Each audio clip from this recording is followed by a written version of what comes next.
wa Uganda no edora onyo supermarket orke na mechokede Fortune Buto obedo ticha Bitco Uganda Limited.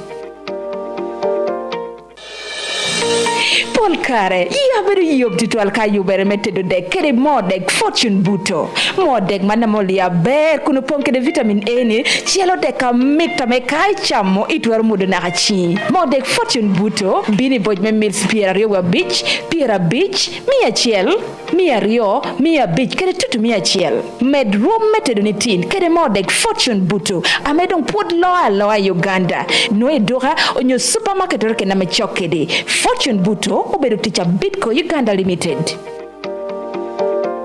Nuong Merinda ite nuong oyom chuny, nuong Merinda fruity, pineapple, green apple, onyo orange, mari, pohi, ite buonyo. Kayine buonyo, wilobo buonyo kedi, Merinda nuere e milliliters, mia deke piera deg nono, mia beach, kede liters ario, me pet bottle, kede dang milliliters mia deg, chopa meto, yom yichoro dushu nuere ka e Merinda. Merinda, smile, be contagious. Ichunu idonya be Uganda Yite rieny Udikuni do halon do ninu ni tia bera karo kede kubra dung mechel kedka MTN bando melok yakina chawa chel kede chawa rio no diku we nung dakika dig menono melok I MTN wori MTN ametiopi na loro deka star achel no not star ario achel ash ite nung dakika menono melok neno lo hagonya rapal chuji rote chato will lo kede muje lo hagonya kide daka menono ame yai bot MTN karachel potwera juku kubirewa MTN tiete dulba Uganda Communications Commission dok ena yengiyo tichere. Turn up your radios. This is the breakfast show. Radio QFM. You are now tuned. Yite Twolo morning updates. Take a bot ame pesu damni. Dan wahi bedo kere ngecha tut ikom jama metia temere pasu. Kere wilobo dusu. Chalo. Amota mokwere ote mokatira. Abo akala kala. Ngida mot wegbeda titino. Kera pot. Amewe honyango beda yot nino dusu. Leyeta matut. Apen kera gam kero diro. Amengeke olagoro ikom jam chalo. Tela. Loch lobo. Wibie. Yotkom. Ponyere. Dongolowo. Chikere ngola tira. Tuhu iya kina enapola popat. It's a full condition. Radio QFM. Tami Entehoa. Now on air. Tikanordushu. The best music. QFM Tikanordushu. Nene chinawa. Going where no internet radio station has gone before. Nung mitateho. Yaya burena migi. Tununa speaker. QFM Tikanoroken. Okay, apo imetaka win radio diko meni na tinini amot me marfal amot me kuch amot me yot kombori dikatini ata oni weekend karaber kano kana metiye kirigino kana mi TTU ya yom dangi ba da hoye da horwate chiokiko menino tinini gena jo dushutia ber pe jo me petia ber jo me tekere toilet weko ba me polo mi uchao jo me tikara chelkere liel yot wana ko weko ba me polo kwechunyu te yebu do golo kene pire chao kene ngata motono be dala me unia me geno dala me lemon ko ni breadwinner nyo dala me making sure no tino wo school tino chemo kri jamo kena pola papa er weko ba me polo yab do golo kene dang de chunyu me weka gap ame dano weho te chobere chao kene stress okene me piku kene banya kri jamo kene tie yeli wana ko ni mano beru gina metimere eta pirta kala wa kore ruwen ko pede ruwen gen inu banya kada de ne da ratia ko ne odi yako amedan tia ko buko michunyi de ne odi yako oberu gina metimere ya yo me ko ne mina tiri mera dit bobso no pio ti e kan ti jol mot adit bobso amoro de katiri yes apo ina wi radio america ko kanu ni abiro bobso no pio kana kana ti ya work point bari maini marwa diko meni atina jema poje. Alright, apoe mateka win radio o penyo kwa miro chake gia malo tiduoga gia ping mone pora mokoro. Mene mora al tekkel ni pora mokoro. O chake gia morge ken nyogi na kero gi amara duoko chele ketre orwako te kwanyo now yine me beda chwak dano kai ko kanje kai warra gi ano no wi jawi ko ni chene de ma miya kan box kan ke jake okay ke me jo no chene weekend le jo no adwonga ole otini rieko te tichiwigi now ka box tie kando kai chawa ni en 1 million mention yi 1 million ka cha indi star ario achela beach ash itedi yes itedi na mabongwen amberu QFM eka dio na bongwen data year box ya kina box na machel na mario box na madego nyo box na mangwen eka ka year chele ye nuini ite take to pin my mobile money nuini don get draw actually i box ko yini no mucheno ka ye opia tikono i box no box yiri ye no mucheno ka ye no ye ge ko doxe the star ario achel a beach ash itedi yes itedi na mabongwen na maberu QFM eka ite nana ni mano a year box ala box na machel na mario na mdek na mangwen eka ite to pin my mobile money nuai don ka draw chorchoro mon mena ni ilanyo pia eka ilanyo bala hario ni pasana para bicho gorgo diware mon me chi mani government tike ne nyo ye mon ko bere ko gor government akwani pasana para bicho ko uchuro ni ngori bawe okay an patricio ni ko pa yini ko no duch winyere ara pe gene ye ko pa yini ko no duch ara pe gene ye ni winyere a pe gene to ale ni ko pino temo winyere ero wan por bino duogo ye okay obiro duogo ye kom dang so kare ko ja no a me wan do por pe duogo bot bobson another ko ne ke bere chwak jo timbe wod mot chwak jo ke bere chwak jo ame ko ne ana chwak ngade woke wod mot na ngata yimpe chwak cha pe ke lebi ko me da ni bere chwak jo ni timbe pe wek ngato che tuni ko me nye wor buch pi chwak odam ako be petien ko pango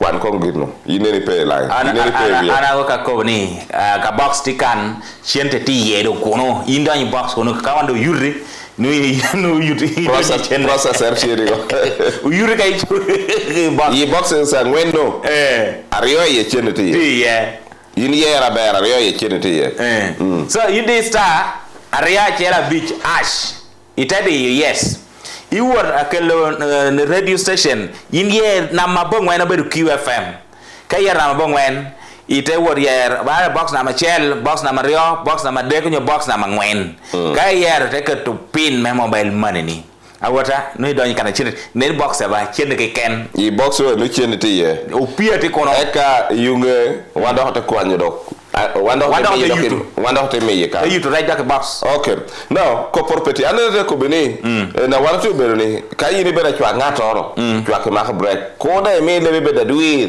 i ko mata yimpe chwa ko cha pe me le be da duir ba ka le be da duir ni no moro i chamo le bino na nu ro mo ngi ni president Yoweri Kaguta Museveni ro cho yo balo men dancing olaro tulu me be the secretary general me UN ole nga nu ro mo ngi ni president Yoweri Kaguta Museveni kere ambassador olaro tulu ro mo du ka chela me otien dancing ni me wano me temane na be secretary general me UN unio United Nation kayindo nwe pe ne kwa olaro tulu iloga Paul ichake joke nango tuyoge ye chake joke no buri bushi ye ichake de process joke na nyoto ye ore jendo tinudo ko karchen ara metako bi president Yoweri Kaguta Museveni geno laro turu tiedo duogo karchen ametako bi awor macha me jotel lego medwogo win justice win dolo pa ara ber gulu medwako poch kere homecoming a win dolo ara ber function na i function as a kayini nana momot miru ber ba la hartu no pete amiru word na mor na president amen eka speech la hartu no peo binu ko ginara comme government peo binu ko ginara comme president ko ka gina memera choleti loko da ka para de ka yin nan speech cha du pon wana ka par ka de cher data wo ber ko president cha don ko bani o laro tunutie alda jama o telung o laro ti ba pe na me what to president te chan I'm surprised ni tindong ato te loki UN president nyoni president of the General Assembly me UN utiko moko ni Uganda o forwarding nying olaro tunu mebe Secretary General me the United Nations do kay twako dano twak momot balo roti borwa kan katima kay twako dano twak momot ana la tu na lokko ba the other side hey what yenyi mo la tu lokko ko okay Ochwalo both excellency further to the joint letter of the president of the General Assembly and the president of the Security Council on the process for the selection and appointment of the Secretary General dated 25th November 2025, document number A8/54/S blah blah blah blah. Now, in line with the General Assembly resolution 79/327, we have the honor to jointly inform member states that the Republic of Uganda has presented the nomination of Mr. Olaro Tunu as candidate for the position of Secretary General. We have the further honor to forward the communication and documents received from the permanent mission of the Republic of Uganda to the United Nations dated 24th July 2026 in this respect. Please accept, Excellency, the assurance of our highest consideration. Okay. Now, Olara tunutike rekop kanem.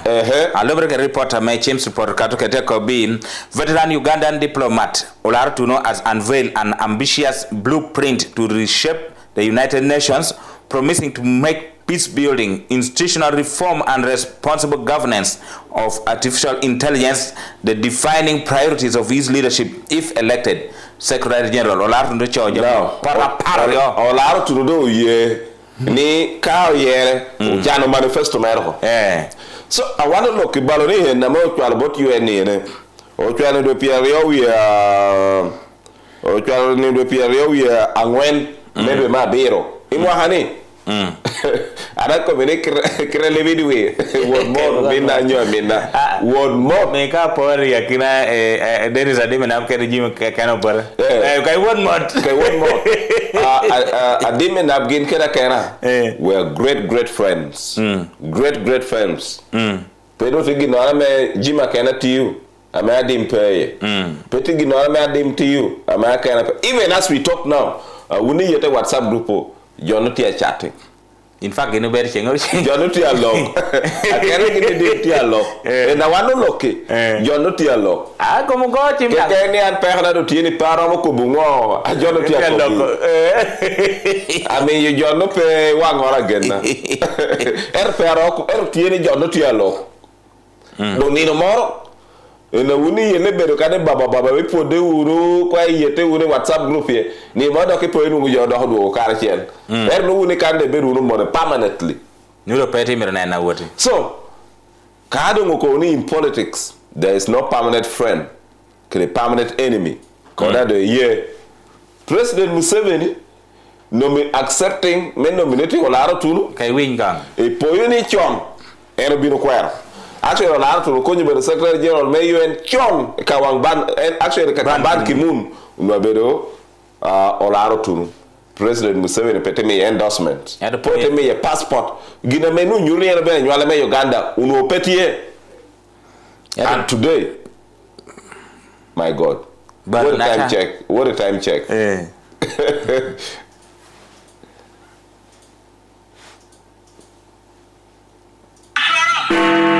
It's 8 a.m. Chawariomo Diko. The time check on 94.3 QFM is brought to you by KCB Bank Uganda, Pijo Piberere.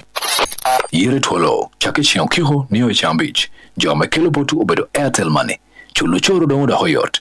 Itiami tu chulu pi uchora megi Airtel Money uwe do hoyot. ti kede my Airtel app onyo di star achiel aboro bich star ang'wen star abiro ash weka chulu chorni line change me biya char megi chul me dogyo kede bala me nyuru ng'ayin bero chot chak nino ni aber kede QFM breakfast man yire Twolo yire Twolo good morning.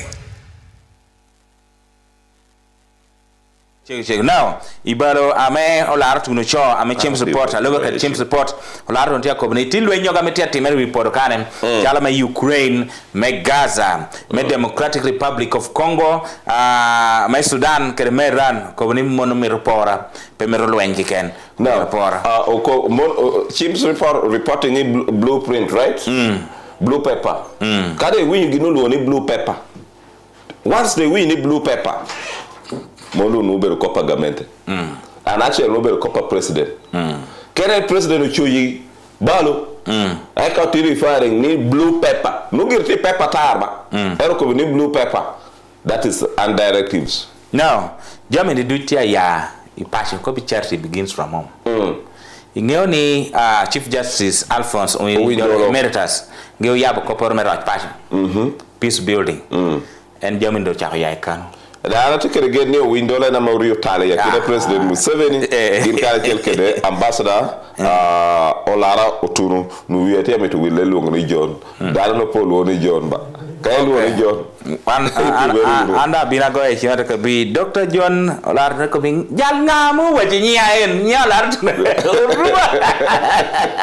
ando to very careful and polo ni John no ni ambassador Olara Otunu so cha wana loki Olara Otunu tie kinejo amete chungme be secretary general me United Nations ame want to like gum to like we ber ni kono position na dito round of binu ituma me Uganda puny we would be so happy and so excited poeni Antonio and so many edweme ni ndepede ke do aparo Carmel bitum doko ene be secretary general UN no don Carmel tum ko me nge guma me kanu la tum don guma me no binu ye so many NGOs receive fundings from UN and other bodies. So many. A poll to Malame Uganda. And then we're recommending NGOs a poll. Maybe to Malame Uganda. Of course, Mirubino. No recommending NGOs a poll. Maybe to Malame Uganda. So, Monobero, I did Secretary General, me United Nations, I me Otia fronting, man, I did Ambassador Lato. And Germany Dushu, Gina me Pierre Take Etieni, Kenya Jomota to very come we be one like Wagi, warm up. Canada Jomota tell Mari for the copy we be paying one or John Pe Poker. Jona Poker. John da one or Poker. Kada ne Jomor put you to bear. John da cham on Tialo. John Tialo. Jalabe me Warwa. Jima Kena gin Kennedy menap. One can't to be the Baba John Tialo. Nang tube. Da gino poyu kweno ya gine ye. Poyu gina be kweno gino ya. PLU kere UPC da no tialo. PLU kere UPC da wano look Jordan da tialo. By the way, PLU kere UPC da no tialo. Da said the PLU ana ngona hanga ata luwe and said the UPC da ngona ata luwe porlo. Anyway, Jordan tialo.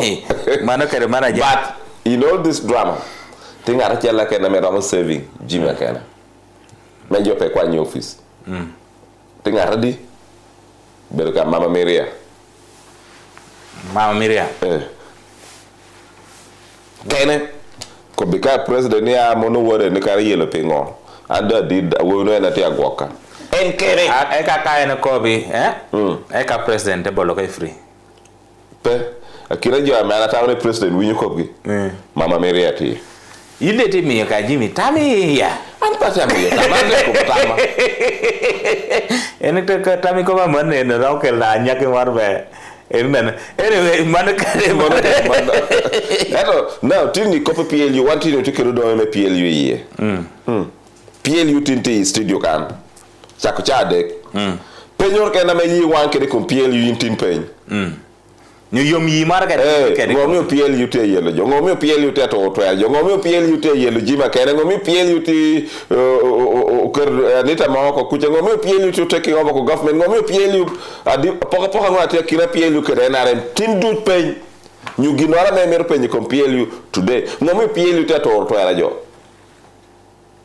Ka toro. Pele ka to ko dum tie. Marlem. Investment Win kang de. Idi kana ya me bino kan. Pengen no nyere. Balere ini mi nyere. War kai. Adiro matu ko biere ma nyere to alo e ko. Pinga. Ko meda ji peche ke winyu.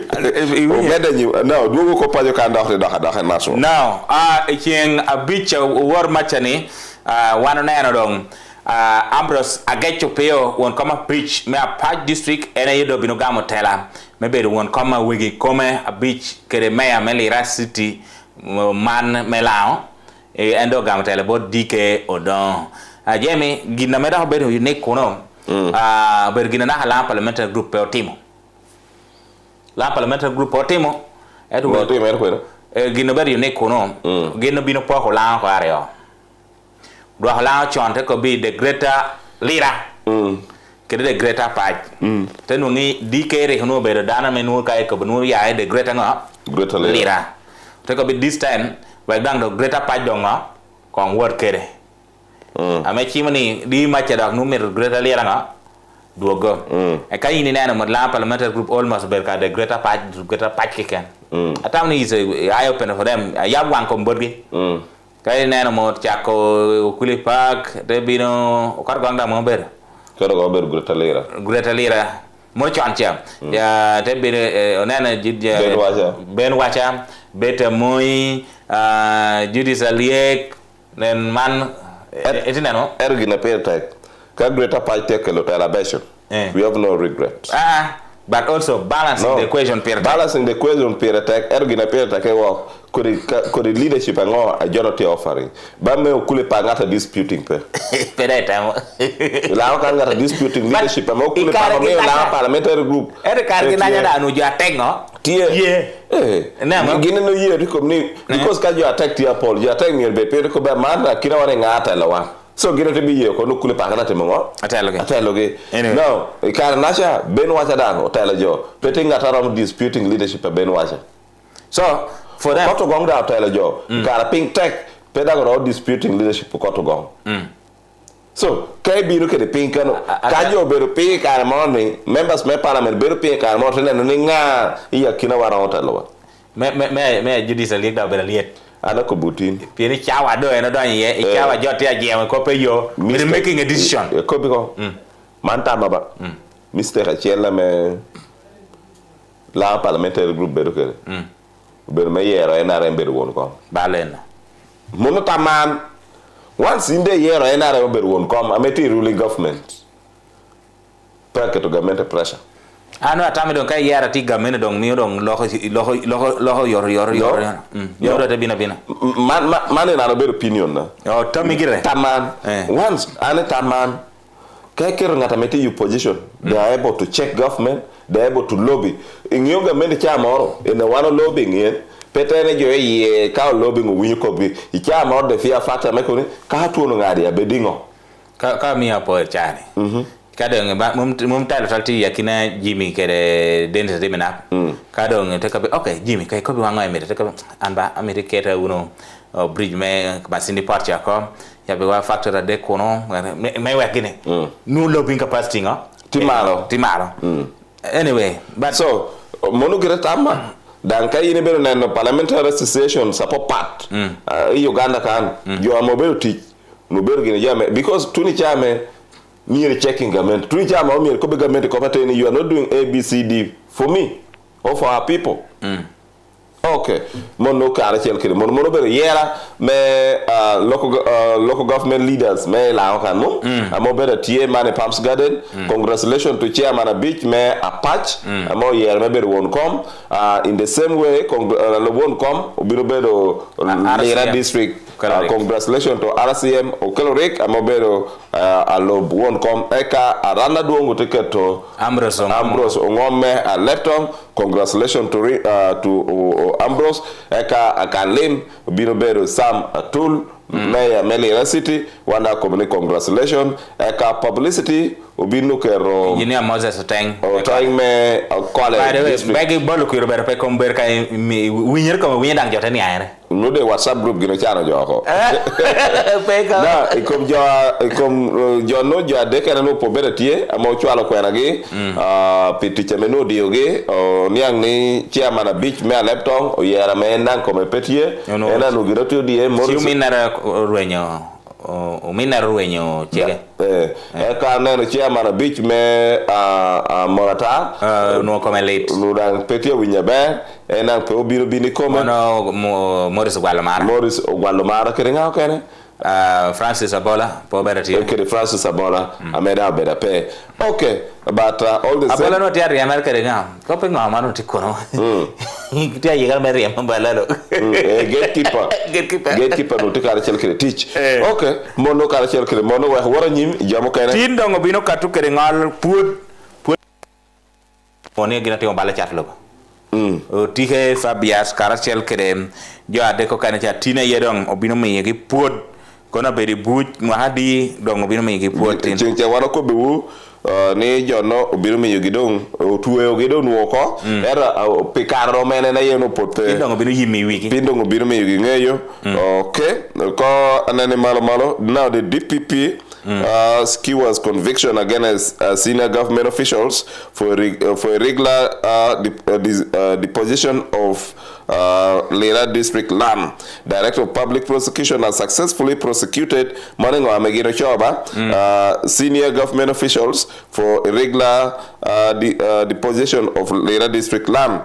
Now, Mwana Mara Beratini Ruperiwa Dek, Medwema Abiro, my principal magistrate grade 1, His Worship Pete Christopher of the Anti-Corruption Court convicted 2 Lera District local government officials, 1 Lera Ministry Lands Zonal Office official, and a private individual for fraudulent acquisition and disposal of Lera District land. Man kop men lobo men Lera poti attack. Kom lobo no mamba James. Belo me Lera estate. Kara jote wo pimo. Gino weho bulo marko. Ote ko ni lo ni ngalo ni uber ta Rebecca yo bero me amabero mino amino Pius Francis. Now, ginta chati nga ulam pias. Ginda ker signature ye. Gino ngalo lo ni weho ko. En lo no pidigino. Okay, the prosecution of between Dwema Rioke and Dwema Board May 2019, Lera District Local Government initiated the process of obtaining a certificate of title for its land located at a Lera Estate during the titling process of P.U. Francis, the then Lera District Staff Surveyor, and Otire Fabias, the then National Resource Officer for Lera District, deliberately excluded a portion of the land, the district land, from the survey with the assistance of Ogwang Joel, a cartographer from the Ministry of Lands zonal office in Lira, and they fraudulently procured a freehold certificate of the title on plot 3 to plot 8 Ben Emon Road at a Reda Estate over the excluded portion of land, and got it registered in the names of Ator Rebecca. Okay. A sister to Opio Francis, after securing registration, Ator Rebecca sold the land to Olam Pius, and all the accused persons participated and witnessed this transaction. Upon evaluating the evidence, the court found all the accused persons guilty and convicted all of them. Charges brought against them, namely abuse of office, fraudulent procurement of a certificate of title, and fraud. They will also be sentenced in the Pierre Biro, Medwe Mayor Abiri Mohaman, Ms. Apio Gertrude, Senior State Attorney in the Anti-Corruption Department of the Office of the Director of Public Prosecution, prosecuted the case. Mono chincha wana ko bewu imala joka ente bergo chule yin ko ko punu kwene lana nyinjo an pala na nyinjo ba ana ko bateni da tena late ba man jo mo me UPC ti ngamer kere ana ko ni wure ni be ni wuni ngamer yete ni ana mi ko ngi ni president uti akwanyo ko office ko por kwa ni PLU ti kere nga kwa ngo po bere teni imi gini la akobe gere akobe male we gang UPC kwa ya no ba ne ka ngar ko mara yin lwarti wi ando mi be yoru le Boston ni min ko ni pe ngongo gene ay wor kay mira ka ko bil wari wi ni lwa jokko na ka ko bil wari jokko ena yebal you prove You prove. Tikane. Icha Uganda lock Jima cannot work a press briefing. They know exactly the same thing. So, after you gain PLU binugam, no me gino yella tenki. Mario, ban gira partner pe dapat pe mia deck. Erko one work where me chat will. It might seem crazy what I'm about to say. Sit Miranda today and show your smile, please. The world smiles back at you, so come on, smile, please. Matt Mirinda ni were pop yum twin. No Mirinda fruity, pineapple, green apple, onion orange. Mari, no mete, funty pop yum twin. Tie, dog no milliliters, mia duck piara there, mia beach, get chupa liter, ayo. Met get chupa la korima petieni, matie milliliters, mia there. Yum twin, tie Mirinda, mokaken. Mirinda, smile, be contagious. Spread the smile. Itia yeleke de allergies. Awara, aburo, donna me yero. Umume mola. Pero yuero, tiki jena flu. Manya mo yuboke ya te kwaro. Kibo jome jena habbles. Jomo yuho Covidex. Jena flu. Wanu chiru dushameti odiweo ni. Jena flu. Tiki ya te kwaro. Ame konyo yin. Luen ikum chiru. Be odiweo. Luen ikum awango. Ki allergies moreken. Jena flu. Pe kelo nino. Bepi jo adon. Kero tino. Ame mohage uchakari o dokere malo. Jena flu. National Drug Authority. Uye ni utikere. Dokti pharmacies. Kere drug shops. So ekana tiye chokeri. Jena flu, jama yubo bedu jena habbles. Kutu mede, nen kumpadakta.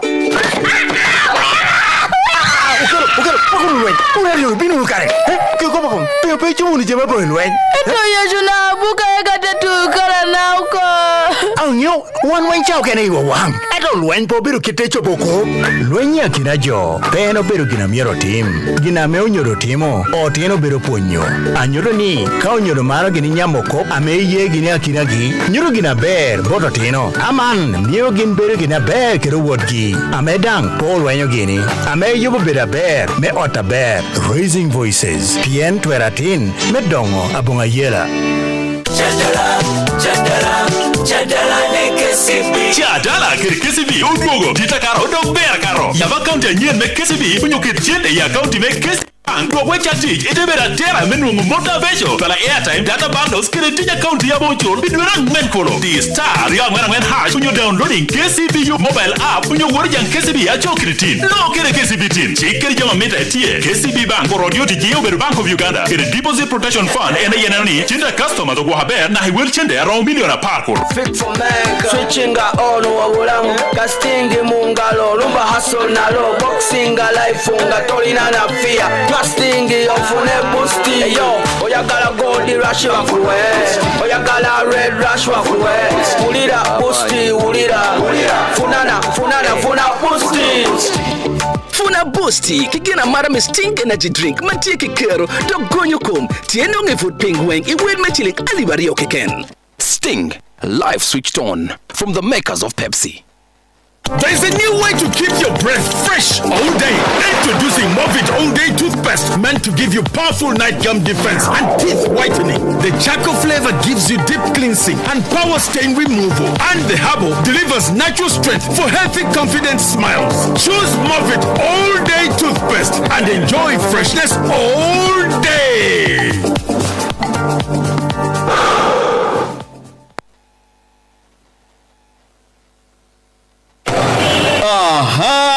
Tindo anui dang paypm tona atimo ngodo he imito ko banini ne morno no kikene lo kiremete de chapati mandasi ni kere sumbusa ni uko pindu customer duje bipon ka bori kiken waru ngiyo nyini bere joka ngiyo dare tikere juju do luore chati en petit mikomi no okay we ganye imunga bere ka mohazam kakare chapati sumbusa mandasi cookies kere cakes abirunga min kare kati ukere mohazam azam with flour pure natural wheat flour. Tiekere mo chambala vitamin minerals da okonyo Uganda pimo kame karapia riyo bichuko. Mo hazam ubiru quality pig noroki kena memi tutedu. No mo hazam idoga nyo supermarket oroki kena chokedi. Kape limo pichiga ditameti boyo gerere kazinga. Azam wheat flour. Oyo buberu bakreiza green milling Uganda limited. Azam wheat flour. Africa's #1 choice.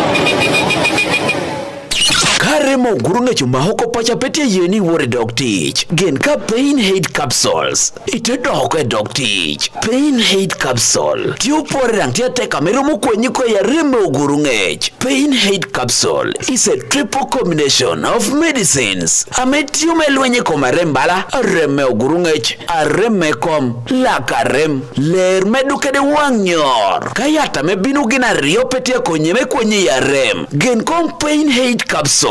Capsule achiel me pain hate. Gives better relief from pain and inflammation. Chak nil ni aber. Kede QFM breakfast. Man yire Twolo. Yao kede yire Twolo. Good morning.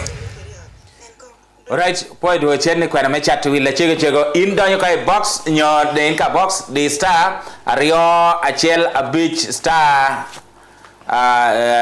the star ario achel a beach ash itede yo yes itede na bongwen iteye nyo box na machel na mario na madek nyo na mangwen no do ke draw kwa chelle ye kila box sa no kai kwa ye no de inui wan european to inga mena machel ko ye box inu chenne ko e kana mario wan kape no wan ke ti draw ka wan do te wore european okay now le message lo gwang de le da kwa la message ale gwang jo de le e paro chunya da peta ka piri keri ke win ko message er do mo kwa landa da ngian mi la kwa na bi jam ni kwani koma ye komi ikoman wuna wor ma te chaka juire kwana what a lem we be u joki ke jo moro kanno pegen netwal pelu nyingi ngit iwinyu ni penal code act no lawyers killing age chimono lawyers iwinyu ni penal code act you ejoko jo pick up me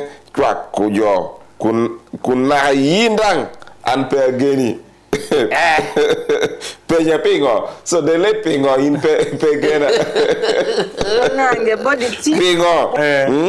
Pingo in pegena. Delayed. Okay, monober message mo ya about delayed.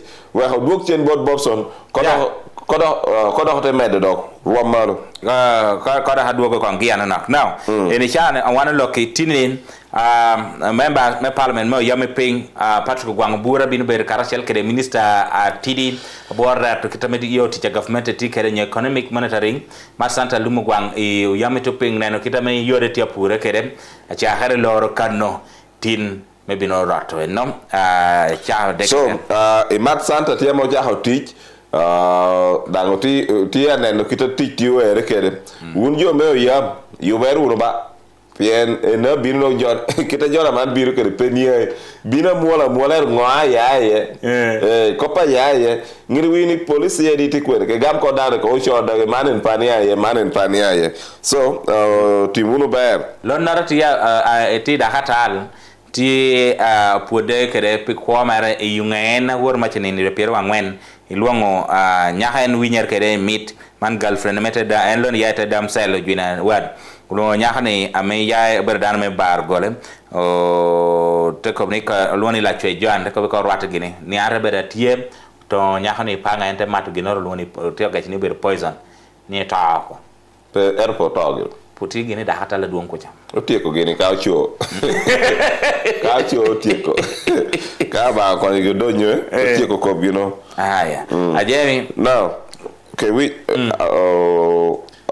real si waral ke win ko copy ajeme in mero kong e kwan ni no moro kong you program more radio kan iloki cho to wala uwe kong lokong ki cho there's one thing ma realizing gina chel matia kelo all this tonge ke panga kono ngado to dagomoni it is generation of chomone ma pegu ngi ki rejection mate ke da pe ngi jo kwero jo lobo ka da kweri do no dong no ka de winyo ngur ma ti ni da ni ti lo ke ngator dong mi rungi de ngida din mi nyang ko ra ko kana no ka wor kwere be chato wel ti do go bor ko ra ko kana ka ko bi kan shani en jatian mo chan men de domestic violence chodu tian mataliet utieko gini ipade itine na bajona meti daktale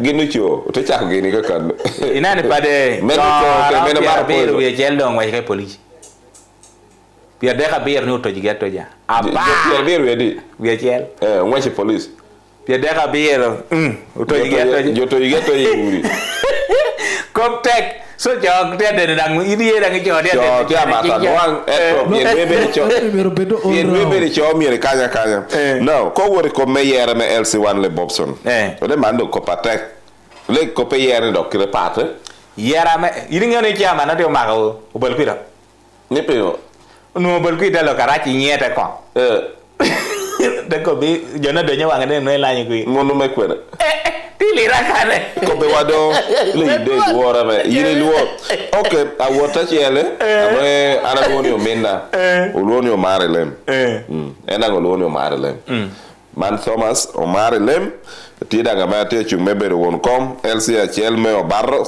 o man Barcel ya de ko kaneno do wana nka ba o ye ka ba o konya abedo kero minna amo bedo chiama na chel e yo barro e chaki kwene ka ba ko mede lego le Bobso lego da pira lego da ko ginora beti mere pira do jo mo Barcel ana te ba ko do wa boru ni o minna mo orfi kanu no i chunguru ke da nan te chungina di ando pango jo ke na te chunke ana nyo ka en na ke ana nyo ka en na ke ana ga da ga lego wer ka ngara chel ke ken ber ka muse sam gweng enti okayo ana pienda do mu wa tego ngoti ko kop muse sam wana ber yele ke kane otina mo ruwe nyoti agoye chimi an ga lega kamana er pa ko ba kwa ikwi muse alan dano kar ku cha chelle to Francis pegati ni kitia chungini wore Francis pasen pier bon wen chwati mal mon nong ba du cha mi ikwi alan dano wore de tie ko re wa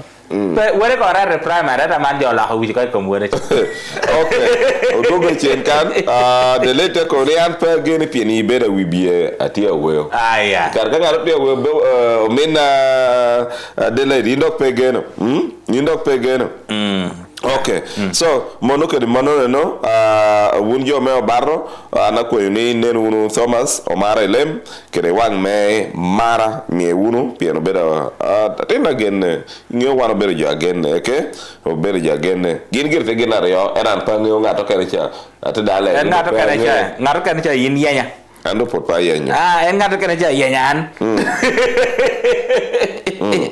ngato kere cha yenya okay oni ang senior quarters jo mentechu senior quarters man kana okay pura nia ya hunye ni me chika de late rwara jo te chumbona nia ma pura war ma no koni arwara koni mona nia pura no war ma cha but chunti time itan ko le chono wato kede o te kare chel kede babu ameda te chung mom te da hada babu te da hada ngare te chon babu en ayna te chon te da hada o tikere jo mo ga nyen mara puli dan te chung lawan gi te chung ngao kene kuira de liet ka kai ni baza ka kane ne ene baza east en baza east kane chiawa na chan wor chian wot ya nyono ving Mr. Opio o tie kar chel kere won far Barcelona guest house ti dan kano jolo ka tigina vishel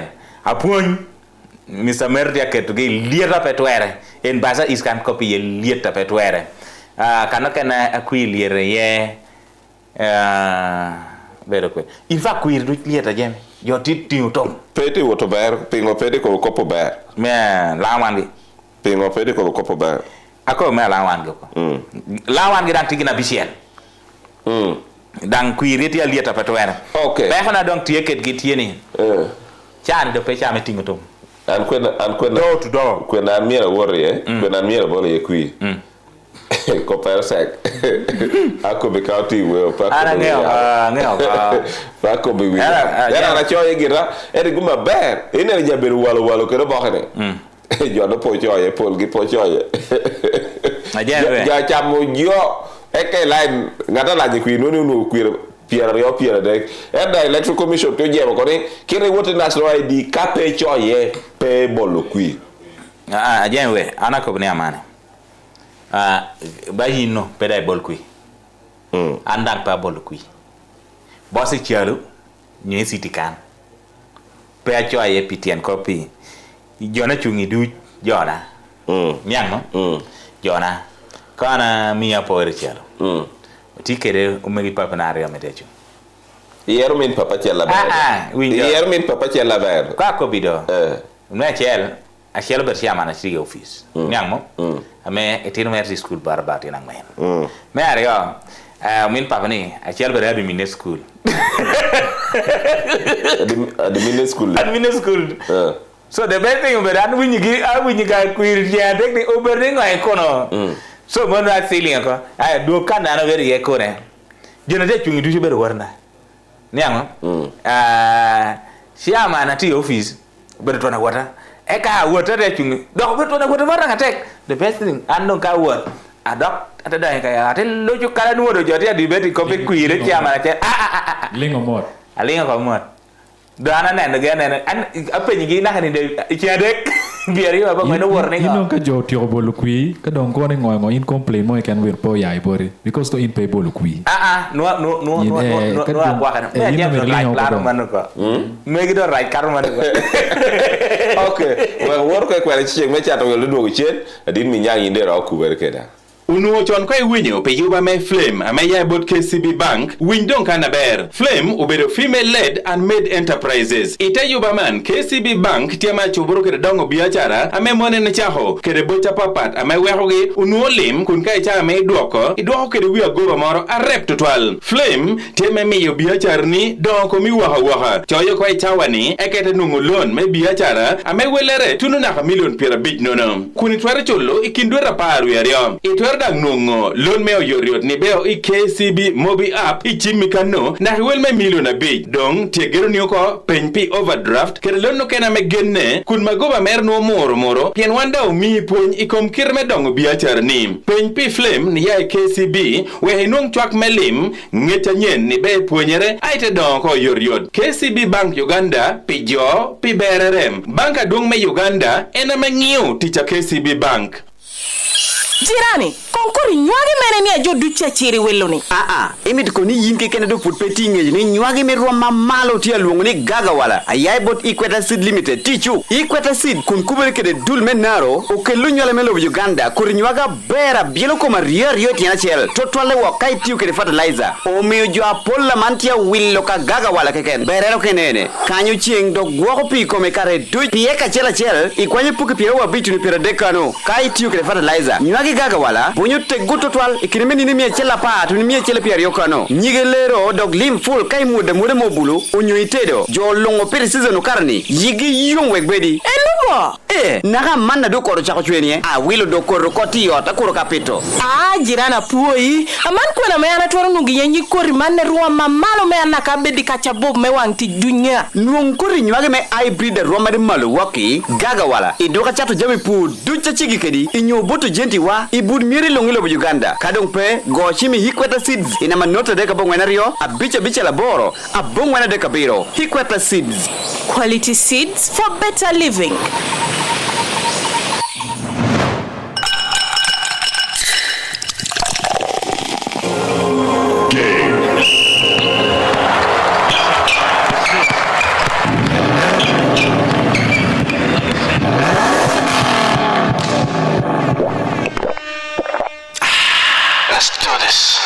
Mountain Dew. Do the Dew.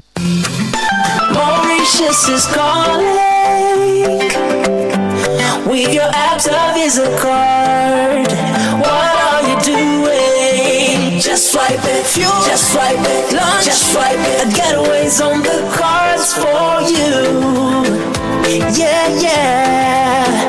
Just swipe it. Mauritius is calling, and you could be going. Spend 100,000 Uganda shillings or more in a single transaction using your Absa Visa debit or credit card and enter the draw to win a trip for two to Mauritius. Each debit card transaction earns you a single entry, while each credit card transaction earns you a double entry. And the more you swipe, the higher your chances of winning. Absa, your story matters. Absa Bank Uganda Limited, company registration number 4227 is regulated by the Bank of Uganda, and customer deposit assets are protected by the Deposit Protection Fund up to 10 million Uganda shillings. Terms and conditions apply. The promotion runs from 30th April to 30th July 2026 and has been approved by the National Lotteries and Gaming Regulatory Board.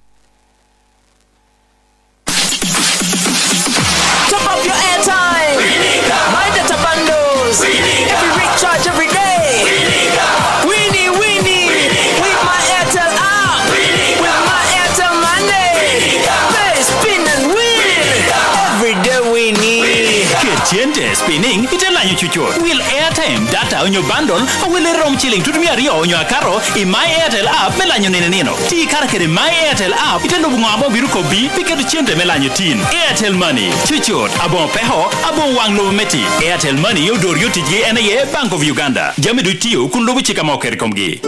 Yerwi tora chike cha hokuru ya yerwi toro ko teki endo tuoni udoha goro te dudwala ko miadi living spray treatment tiyo yoriyo memi yungichi te yerwich kunrie yerogo ameno dudwala ko ni entia beri kom kweyen duchu ajalo natural yero reo kere mo onyo dreadlocks yerwich nena ber chakere kere gwoka ber miadi the promise Bilgi noro bedo towe kede Evervest pineapple anyeni bil mitere kede ngweche ame pe kede komoro ke keni ye nuare ye doha onyo supermarket oro ke kena chokedi Evervest malt mi kare dusho beda metia main Evervest malt obedo product me Crown Beverages Limited jo ame yiho obedo Pepsi Cola I Uganda Omina ngodo kotimere pe wori titinbo datal aremo gurunge chitina marmi yabedo kopasho sorry ngogi monyo yatoro amwe dang yatoro ento peratia konya kuma twala sorry pemia remeo gurunge gentich monka capsule me pain head amaro da geno yatman pien konye ya remeo gurunge arema beri ler kede joint nyoera kom la karem kede barwich eyoro apoye mi ya pain aid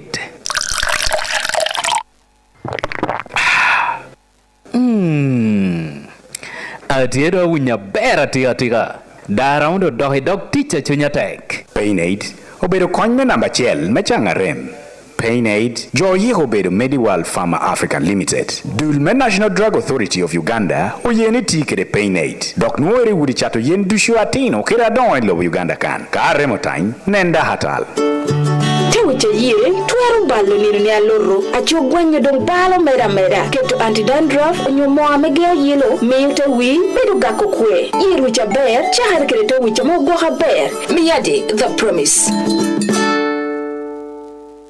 Tika Norodushu. The best music. QFM Tika Norodushu. Nene Chinawa. Going where no internet radio station has gone before. Nungmetateho. Yaya Burena Migi. Tununahi speaker. QFM Tika Noroken. Chak Nil Niaber. Kede QFM breakfast. Man Yire Twolo. Yao Kede Yire Twolo. Good morning. Okay, apoy matek medugo cheni kwene chew mecharwe. Kodo huruburu ye ko. Kodo huruburu ye me dok por wor gino kene. Chenne ke de star aria chela beach ash tedi yo yes tedi na mapongwen tedi yo box na machel box na mario nyo box na madeka nyo box na mangwen ket pin no mobile money ni no don ke box pia tikana ko. Okay, apoy matek. Kodo horami pagman yu. Dok penga. Inge to Real Madrid mo lo ni Vinicius Junior. Arsenal do te winyer kere. Winyer kere mano. Twagman yuti akok ni Real Madrid team bear team giber. Pechat Vinicius Junior bot Arsenal. Eto Junior yeko. Odong won president Real Madrid me winyer kere mo ri me ko beni nemba wa kwa charity. Ban man yu wela to ko gelo ne Tielemans. Cargin era che tu co nino defenders a very peno agwai kai ko mani ni defenders bot ya agwai kai ko mani pe agwai cargin PM kedwa mani pe mir PM kedwa as jani gin mir PM kedwa Man City I don't want to look it tiene o alover kere Thierry Henry karachel kere Joker and to komune karachel kere Austin to komune ichawanin the personal term between Vinicius Junior gin kar chel ke Arsenal has been completed udong me Arsenal I chako wot mello ke Real Madrid ke million me chele Pierre Bichir me willa Arsenal da ko chente tin wang Arsenal pad ba de ko chente tie kara o team Premier League wargene I final Champions League chene gertie pa mar kompe eka ere yo chelda ngaramo telo ni Gumares me Newcastle tieda do Newcastle ye gam chen Arsenal million Pierre Bor kel gido eka aturume Atletico de Madrid amolo ni Alvarez unura do tidoka birulo Arsenal eto no Jokeres there with the other side Jokeres dang be le manu mir wakadilo manu mir wak tuko ko ara manu pe gwa di pa benament no nyo ma go awa ngogit no ankom inga digin ankom ya wa ko Arsenal right ituko forma be chade ko ma man yu no man ko dokko goji Nero Karen Porogo kay ciel Porogo kay ciel Como lokren no ko dana gona ko amanda mir isi zero kare mane go asun tirari ciel asun go mane tirari ciel la mana chuak man yene isi no carro the opening game bere kina man yu ke Arsenal ka Arsenal te go ba te yit gi ko ba te yit gi Old Trafford ciel no gi ndok te duo gere cholo doctor cholo gi ko Arsenal 2-1 so cho ma kay kom cho pa ere isi no kare ciel du just lo ko do ko Black Power ya me pot power do money til dok yes ko do ko Black Power la no wa pinga jonna la no wa pinga jonna mato lo tora me po bero lo rewi lo pinga ala ko karge ni Black Power cardo jonna la no jo wuru tele me Black Power wuni la no wuru jo anaka ni Black Power na jo training ko edo Black Power po pete training Black Power po da pege na hotuko to ge pa Black Power po pe na coach Black Power po pe na leg jonna la no jo jonna ja podo gi right ina ko between Black Power metal punching bug Black Power be the punching bug e karme gin kar Premier League to ke bul di leg me ke bo karme pot ga ke bo bino go ga bichi no e tamiti no ngada akato aber dazen akato ko yanu ci daje coach podo do ha school coach pot ya kwan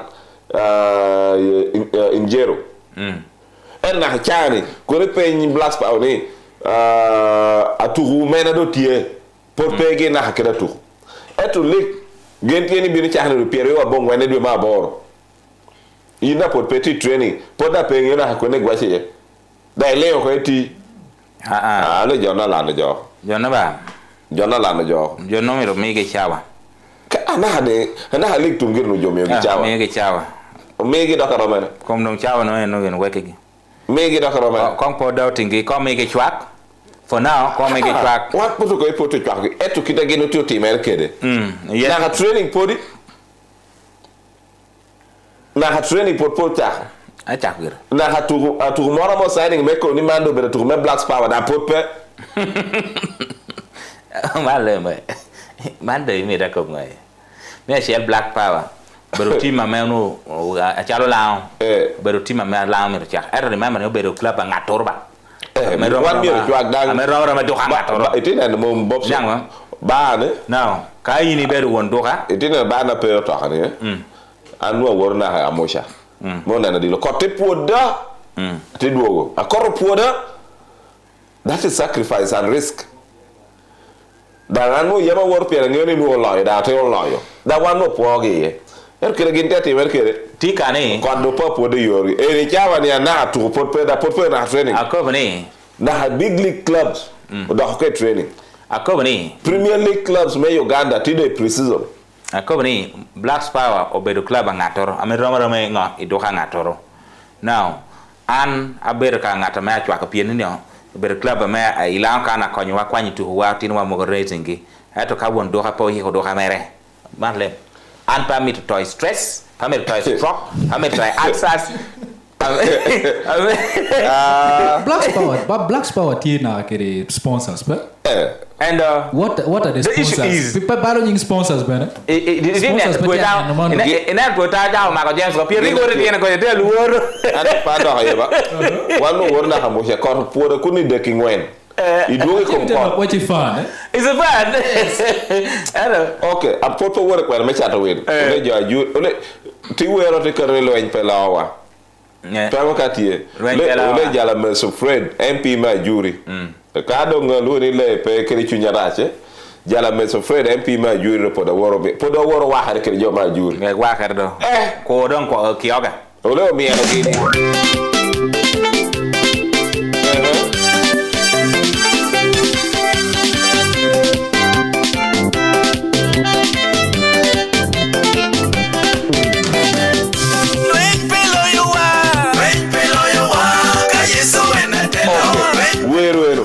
Jala me so Fred kiri jo ma juri.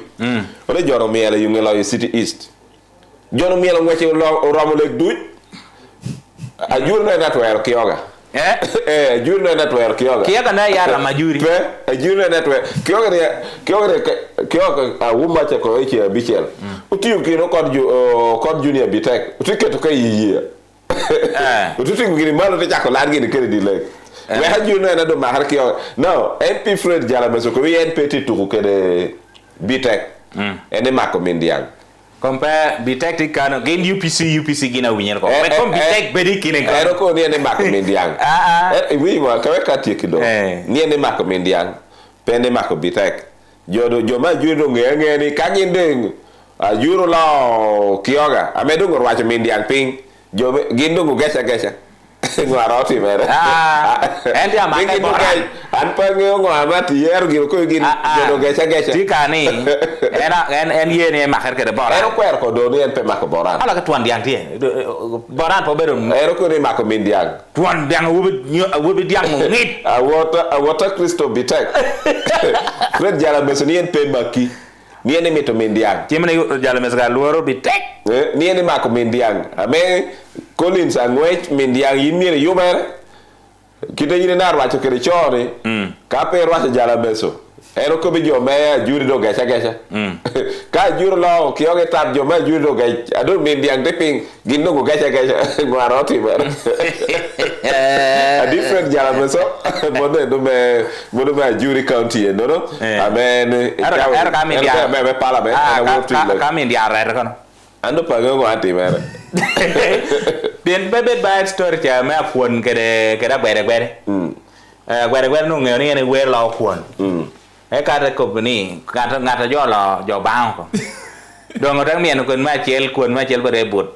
Gwere gire wer ko ana gwere ngo. Me ario kuon bere bot me ade kuon te bien te we. Jo te banga gwere. También me ko bningo. Dong jala me so Fred. Penen nyingi ko ya mindiang yu ko nene. Mindiang go yi chakatine wi re balla ko. Ko nen fana la bere wena jen. Teaching Jabit. Teaching Jabit ni mane. Monda wari. Teaching Jabit. Ponga me. So final teaching Jabit no udiku okay cha be no members me parliament ya mahar ka central organizing committee me do pasho cap members me parliament o teturo e ka cha wa bongwen kioga county ti mahar ka kelke a jury county mono go cha me biro bela tie do pasho cap manwe ya MPs donc pe que des strike amara tek Pero strike ga pera tek do pe no berga con no to match no berga amso of course amso dinga amso no berga amando pe en Fred jalmes de makeke kanu so mono bero ngwa me aworni oberkel kar meti mere manuo ido pachu o cap no aworni ngoti mere do pachu cap mo ati kere kwere me chato wilor kanu we ko work ye Lira City, we point of Lavington Market Day, a mobile teenage do mabi change. Tinwang dogo, beat, bake, high voltage, max. Nino me chato will awuyu the city malira kan uduko kiri yom tunyu loba kino. Tinwangi nindwa chel, kutka nindwa rio, tuwe mea boro in Lavington Park Lira City. You bere, pichuka meberu ni nario kun kola will jami galwang kiri kuta meberu na ha. Nuong dog jami di jamai mar I well me promotion. Jami mi deyu kom fashion a nyen na rup I welu pora yot. Bin ker jo turi onyo werni apol pien galo wang tin wangi papa tera berutie tu kone lingo wang kere ice cream ame kamo lebo tinuni eka ute nango na hale. Bini nung nyama chama meke chamo wow le mi kere dong eno kena polata. Go chim inamba not abira bichela rio abora ngwen abongena bichela. Aduya Lovington Market Day kana me win kere galo wang waro karechel. Chulo choro do da hoyot.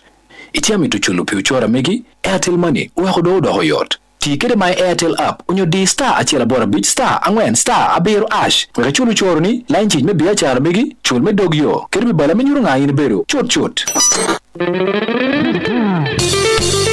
I break a rock boom boom. I dance. Nenye silver baka. I win it double. Boom chiki, boom chakala, boom chiki, boom chakala. Win it double. And I just double. Gosh it double. The motor got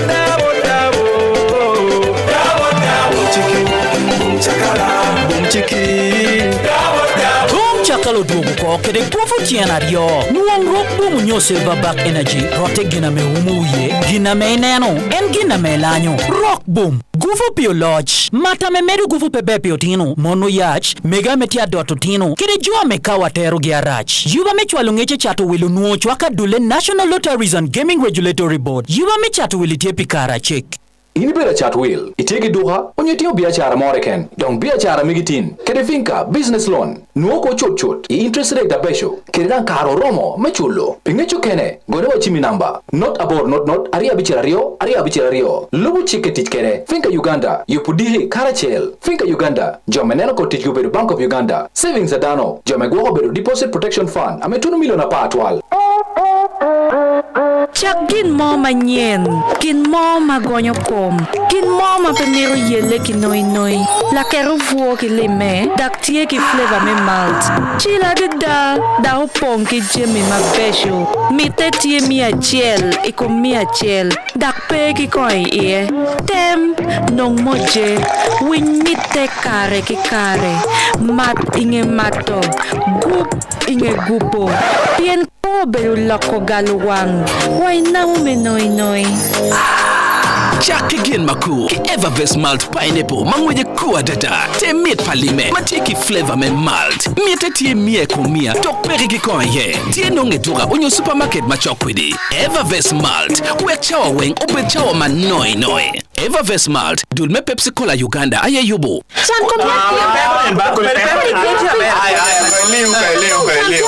Pero diga kwere Tienu tie jorie mo ko duche chukul tiene pe kariko na wer kana buru kanyiti ko ningo pe na harika amande winyoro manu yot wulong kwanyu chimwa the star rio achel a big star abongwen ash yer boxini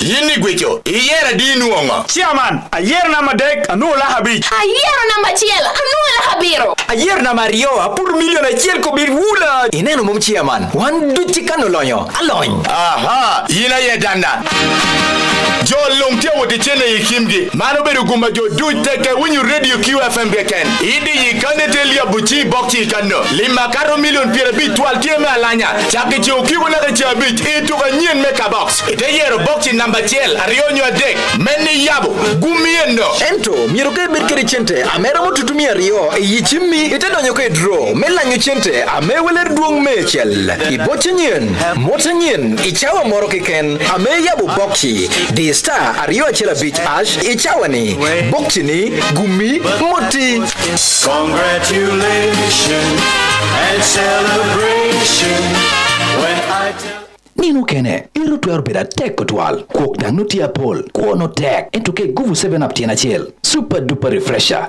Jemi dushute loke oko. Mita lemuncha. Meat, ngich, be. 7 up, super duper refresher. Chak nino niya be. Kede QFM breakfast. Man yire Twolo. Yao kete. Yire Twolo. Good morning. Apoy matek medu cheni kwena chego me chatawel. Wote checking wa meti YouTube. Kwena nyoni messages ametie. Metie YouTube obino checking kano eta me potpo checking ko wano nen mante ko woto lem boso no miagam e kop me blacks power kaya ituru mo hapiera ngwen go khare tuwa pe kobo pe mo para dole ya bar wiche woti me giki pe pa ataka chana me pe yin nikel ko chana me pe yin nikel ko gatoro tueta mak Air Blacks Power, middle thing were bad. Okay. So, Ogwaldere Bobson, did you watch did you watch Jury Confused City Boys seriously or a jury Oye? We salute to all the listeners and Oroma TV team speaking you guys live and clear from Malaba border, Kenya, and not forgetting to greet my people of Starch Factory A, West Coast. I will make a Starch Factory in Central Police Station. Kopo yaki yoni. Omarelem atie live call a can man Tom Richard Abore. Apoy Pingech. Odon Edward Jacobi James Omara, it's true, but forgive and don't talk about UPC. It's for your own benefit. Live watching Orama TV from Agasia City. Also, a PNH Alloy is our home. Somaliland. Enter Bobs, and I'm tired of these PLU people. This Emma Obima Para. Okay. Okay. Nice. Emma tini wa duke PLU ye. Okelo maka sagobi. Nice to hear UQFM. Yeah, Justin or call Tebak. Big up to you QFM presenters. I'm called Justin, live from Tebak. Man United is cooking something by Chief Michael Carrick. A political. Big up to you guys. I'm Dickens watching live from Okaira City. No, eka hanena nakana putio medekan kwa messages dushu ametikan yore kadong Bobson is very smart. A Jamie greeting ni chola mi agine do kwa very smart. Poko na chulo ko ni mor ngeda ko beru ko yelo ngeda yelo pielu da do perwata kede nare kala gida mi rubet yelo RP da do perwata kede nare pego ngo pielu gero Ogwal Raymond ko be good morning Raymond Ogwal live from Kapile Biang ojede samta ko be salute to all the listeners and man ko kwana kom Eka Evelyn Bobson and James, good morning. Ojok Stephen watching you live from Mukono. Greetings to my people of Miro. Orie Dante, good morning Bobson and James. I'm Dante Orie from Kapeka. Thanks for lifting the people of Lango to the world. Congratulations. Eka Omar Jim, good morning Orama TV. Please, I'm tired of UPC. Mommy, you better tired. Now, okay. Not a beer about yo, not a deck a bongwen, not a boro a bongwen. You take a chain. European 0782039089. You need to get a chain chimicano 0794 110377. You need to get a chain cano 0794 110377. You need to get a chain cano. Okay, 0785 510-474. You need to get a chain cano 0785 510-474. You need to get a chain cano. No, Piero. Manager no Euro. Manager down your box you took. Joe Euro your box and no. And I could be now. Chain the mother cook carry box. Chane. Chain the mother cook carry box. Chain the mother cook carry box. It's chawane. And then come chain not your bed. Did la ha chel from your pier deck we a deck. It's killing me a bish at the box. Quanyako. Didn't know? Jenny in tea box. La ha chel. It took me a pier deck we a deck killing me a bishel. Tea box. Yuri. Okay. Panoka tea and then Nicano. Tea box. Mona balance a dong a member me. Yurko. Okay. You to Chernako. European. And then me and you to Unimate Yorama TV no Chena tea box. I may want to carry box a chawan. The la ha chelting from up here deck we a deck killing me a bishel. Tea box.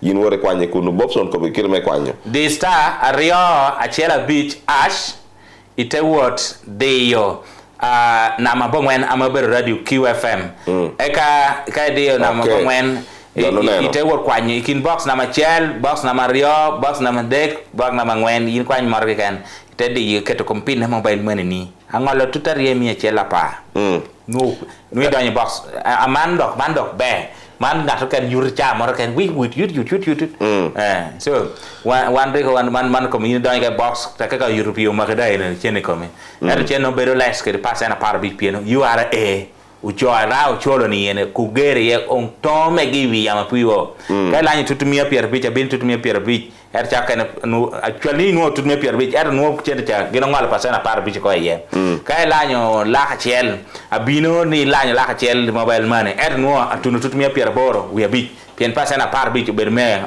ma government monume ocholo. Okay. Now ko por petia win radio work time check do time check ubiro kala chel kere bero kere PLU ye datina na bero kere PLU gin ko ngama pe nyomi ogiro to yelu atin kich wotu bore ando pa pe nyugi na mario ngomi ko ti komgi ko meto to ya jo basement ko me basement versus ko me corruption o temo gini ko mbati maber men we kum chama chana do ko balo gini duch wori ko me char wel do chen. The time check on 94.3 QFM is brought to you by KCB Bank. It is 9 a.m. Nuong magoba romo kai gwaho chiente kede KCB Airtel Super Saver Fixed Deposit D star achel abora beach star biro star parachel ash me saving chahare la hariet tumia pira beach na miliona beach pidwera deck dwera bishel onyo dwera parario eka ite nungo magoba atuno pasenti ya bongwen mwaha ketu chiente tie menono Airtel Money instant secure borderless KCB pijo piberere KCB Bank Janeno Bergi, Uber Bank of Uganda, kede customer deposits, Jaguako Uber deposit protection, Ameramona ha million a par. Ulodinga like a daily bando, like a daily bando, like a daily bando. Kalakata, Enendungo, Yakusabula, Mikono ju, free of fire, free of fire, free of fire. Momuri don't woody damoli, Momotima, Gukankana like drums. Nesumulula, wait, there's a lighter, watch me set the fire. This feeling, young get up, we are gonna stop it. Kalakata, Enendungo, Yakusabula, Mikono ju, free of fire, free of fire, free of fire. Well, a medong better law, a line machine, a medong better law in Uganda. MTN. MTN, Tiu ita Uganda Communications Commission. Pingi chula pol, kuni tuwaru nungone alali, menono, kiri momo apa nyene nini. Ini tuwaru chualu chene menono, ituma chabit dushu. Chulpi pi kiri mach, iwela mapekari tutumia beach, menono. Eno, weki gwak chena pol, keru dushu dongo duwako koi chi. Downloading apa megwa, tin, weki nung tich kiri menono. Mane ye tiago pa momo. Keru dok koi ye. Okay. Man 94.3 QFM.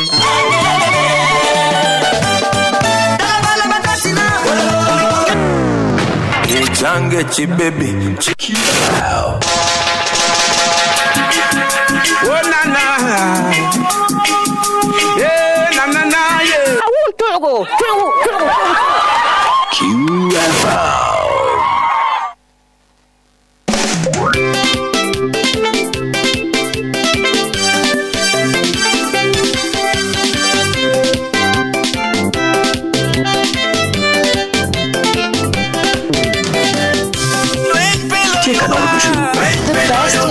QFM Tikanordushu. Nene Chinawa. Going where no internet radio station has gone before. Nung mitateho. Yaya burena migi. Tunu na speaker. QFM Tikanoroken.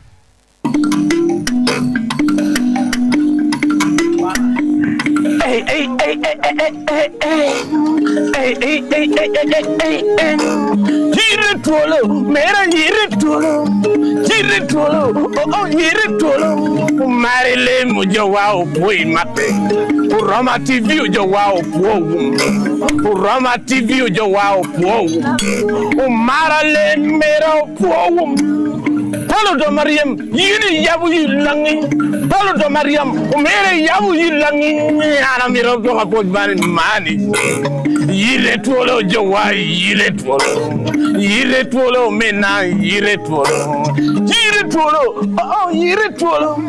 Yile Twolo, mera yile Twolo. Okay. Apoy mataka win radio medo go cheni kwena chego me chato will ka the morning updates radio Q kan eneni nen wan tu na no ta te network ping me lobo Uganda ke network ping me wi lobo wanda cha hagi amal go ko ni ka ne jo ma te tu be ka do pe do ya ta ka be la twak dano why ngano ngoni president Museveni no men do si olar tu no secretary general me UN go ko biro kwero ko so wan cha hagi akunu ti duoga chen kan eneni kede danga chala wana bero teto pia netini wana ko binu penyu PLU ngo again tiamete kom tim kich ngo mi PLU tada in politics me UPC ngo mi PLU ko hodwo kom gene otio toro gene to yar dano ko dati kom PLU ni kwenda mo wor gene ye kadas me PLU baba lamge kwenda mo wor ye winyu ka koko winyu ka ni CAD ke chodog manweno ya yo meko ni article lo PLU by the way iye kane nini adada ko bela te lao mana dit Emmanuel yire amendo ti iye kan en tie me biro gamo apeny kedi jamo kane duchu apenye me unwe meto penyo kedi PLU cha lota me unwe meto kete ko bane arati abero ngomia mero ko bongo PLU ti abero tim ameto tim ko kane cha ngata unwe puore ti ando ti nakelu wi unu kwa UPC wakati ke dake amane me yo adit Emmanuel yire motlwak. Yes, apoyo omina marelem apoyo QFM apoyo Rama TV mejo la dikutin me lokrelao e kopa me kwaho lojlobo. Okay. Yes. Now, anana bero tuchunyini Emmanuel yira ta one yin ko ekomi komi kadang malo malo no timi wakonga yo nga bero Emmanuel yira bero te la me kwene. Yes, apoyo kiteme ko kere anya yire Emmanuel ingo bero nying na tehere pienti nyingo ga meti la kan ka ko bo kai wini gole most likely no bero nomo o yire bero nyingo me tehere me te kanguru cha kon kwaro are dit mena machel na hiro joko game borre onure kuluni yire abichiloma nyo yira chola was a popular yire no en ko timoto mena chel chan pene yela so nyinga game kana be me tehere abira timo te kangulu kitako bikere pa turu ati loro alidi dan kana kwa no school primary school la kwa ne kana sha alidi primary school. Okay. Yes. Now how you know yire iti ko da doki kwaru ditere me yiro joko gam nyedan is there warya kina yin ko yiro joko? Yes, yiro joko kana lo min papa pajutura de kare shele nanti lora leddi ana wanati lora leddi so one kid go be worry a chok. Okay. Yes, me ta hera chel ana lo min papa me yora chel. Yes. Okay. Right, ko porpeti mano so kado nga ko bakoba yin gamo nyengo yire boro yiro joko. Yes, agamo nyengo me papi u cha nyo minere. O cha nyo minere, yes. Ana minere na here ko gamo ma ko arga mo rekuluni yira bichiloma. Okay. So nyinga hebero ko. Yeah, true. Now, I may want put down into politics deeply. Omirongeyo Emmanuel yire position na PLU bero. PLU ano chima abero alok PLU ilan sub-region on chima wan kede imad minister mobero MP Melira City eno yobero Cordinator wa eta manisha ndo joti kwa yobero bere sec member so ana bero ka akelok PLU ilan sub-region. Okay. Yes. And ame wando podoyo da dok tututa ni katlok pilao PLU ilan sub-region ngaro ko ne wiro ne bero ka ngato na metia metokwo bero ka kechoro yinge la kan por yike de mi yin amona kechoro ka metia mo yichende amono nga chakere mi ko lwak ngi atutut wiro kwano kwene currently tiungo. Yes, an kwana kidogo ko kere chakena me kwana ere lo aero pashuturwa lora leddi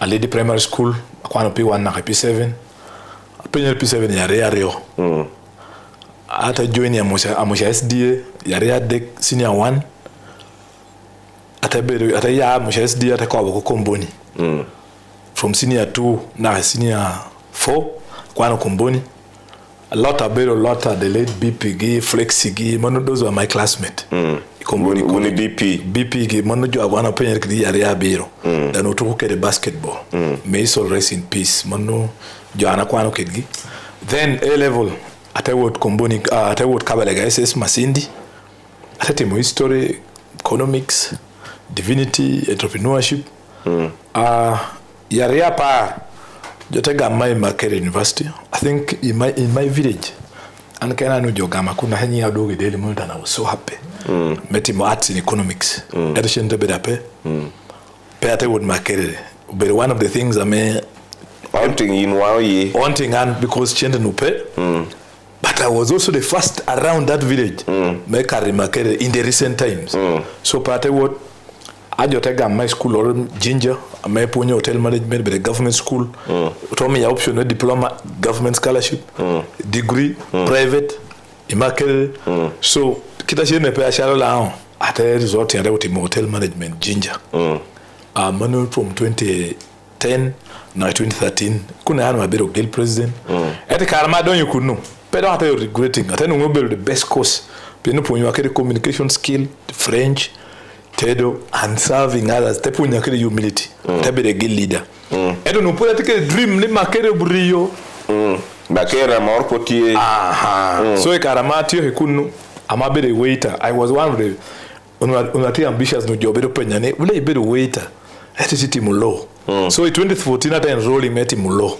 Makere Kampala International University pero at would Makere because Makere no pretty flexible program mata meta pe no dia teach I war me do ani na ta quantity no so at mulo Kampala International University degree na law because unwa war kucha bero kanu stop gap era nungi the dream no bero law because I'm not me to come metala I make up metala me debate killing she come melo in law and law was the best for me pero that be war economics at time economics burio I don't have to because manu banya tikere Makere bila do have a chobi so after my degree I'm most like to go back for economics so law do tumugo law ati ko degree put power bar course bien nunu ana had ati mulo tija maria motaning enough another teach Kampala Associated Advocates one of the biggest law firm in Kampala my attorney general me channel yaire so in the morning to representing unuana court baga senior lawyer court so no to representing case on team mada so da molti no jone ko chware te binu borde ko beto wulti powerful atana ngato ne ko chware da ha maro bordo ko kitame ti unu very organized dans la maro lawyer case ko pe ana pe lawyer entu ametinen tin ki no dom gine het be diwya so anu oh you mean law ka chim dom mi da chim ma no Kodi Joani because law shame one defending you a lot of change and in law you may protecting your client and no client no could be no chakena me looking at me o confessing and never dano eto me defending and ana temo balle etro premier wori buj so imitru nishili adibe atenu this strange so atenu ni law to that extent paron practice atenu wichene because ka kita me no ngichene no akoi no me am off for that permit man I can contribute. I I'm not to a court and the rest. And to me would defend the Kogwen Ukwodoke nei passion court make be mochar tunari or me yashin to an agile and then creme me ya pay. So from to that me parent practicing law and from there no. So ani chane a bit of poor and a peru digi. I think I'm one of the biggest goat farmer we am. Agwahodigi atemi to pitomoin. So ngoni that is when I make what you know. Okay, I me popo wore kwa me chato mi wore kwa me chato will. Aneo na jone ye kan got so much interested ko me dara mo ko be angeo gir ni loy unu kes erne no tin kichi. Yes. Itite ko nguningo. Of course ana ko bi ni kita machine ti lo sha me onbela neki. Ta bi no winning case. Because that you no pay credit means. And that is the kena medo kwa na me kope shi kisha moro wawi. That's why jamo ka ne lawyer. Ame smart young with a powerful car can uti them on me Uganda. And then lo na me uji me patient yo ma lo mere because the other one ngarza mi lo mere kana ye lawyer ticket chente me with bribing land registry utomme your title operating title lo mzee na me patient and lo je sheru ni lo mere kitu. And manu alone smart lawyers, manu big deals. I mean, we know, we don't me and when we don't me a deck. That's why at the end of the day, we creating the man be the street. Man kopete, how work where we chat will do which Pingi chula pol, kuni tuwaru nongone alali, menono, kiri momo apa nyene nini. Ini tuwaru chualo chene menono, ituma chabit dushu. Chulpi pi kiri mach, iwela mapekari tutumia beach, menono. Eno, wehi guok chena pol, keru dushu dongo duwako koi chi. Downloading apa megwa, tin, wehi nong teach kiri menono. Mane ye tiago pa momo. Uro, ayo bedu wu, unyo yen yo medon. Oberu gwelo nyiga du, da we mawego wa chilo miel, naka wang macheo kati. Uru oberu gin magidi mechamo nyanya madume chabich, ke pale de city, ka yenyo kina muda. Uru oberu turu melanyo, ituru mekuo, kunu watimo kichwenyu waduju. Wadange malo, kunu wamaro chupa mangich, me Pepsi. Oberu boj manyan mamunya, kun mite poloke. Pepsi, thirsty for more. Mega beredang mega cara diju. Kikar chingi kom jami wing makela laga ikoma megwa. Gitu kichabun makiloni White Star Magic mawera wan maberu lenge cara diju. Amara mamara kachil kichabun makiloni White Star Magic. Chavun White Star Magic Premium TP dano mai maro dano mapigi tek ikoma megi mweje meat ku dak wako jami duju maleng Chavun White Star Pots dak yum michi kara duju mai tiyu kede loko ba yot dak meat kai tiyu ki Chavun makiloni White Star Magic Chabun White Star Magic kaburu bere chabuna nyen ame loko jemna pol ame company me Bitcoin ame yobo Chabun man mero chinga yuma mwanya anapal chwinyi maukri jami kuoni Will Chabun White Star Magic ido amaroke ken kunyu supermarket ame chokini eka ite winyo chil komi roma malo pinyi nino Ulodinga like a daily bando, like a daily bando, like a daily bando. Kalakata, enendungu ya kusabula. Mikono juu, free of fire, free of fire, free of fire. Omuliro nguwulira mulimu mutima gukankana like drums. Nesumulula way, there's a lighter, watch me set the fire. This feeling yongera, chibuya can't stop it. Kalakata, enendungu ya kusabula. Mikono juu, free of fire, free of fire, free of fire. Well, amedong better law, a line machine amedong better law in Uganda. MTN. MTN, Tiu ita Uganda Communications Commission. Mauritius is calling. With your Absa Visa card, what are you doing? Just swipe it, fuel, just swipe it, lunch, just swipe it. Getaways on the cards for you.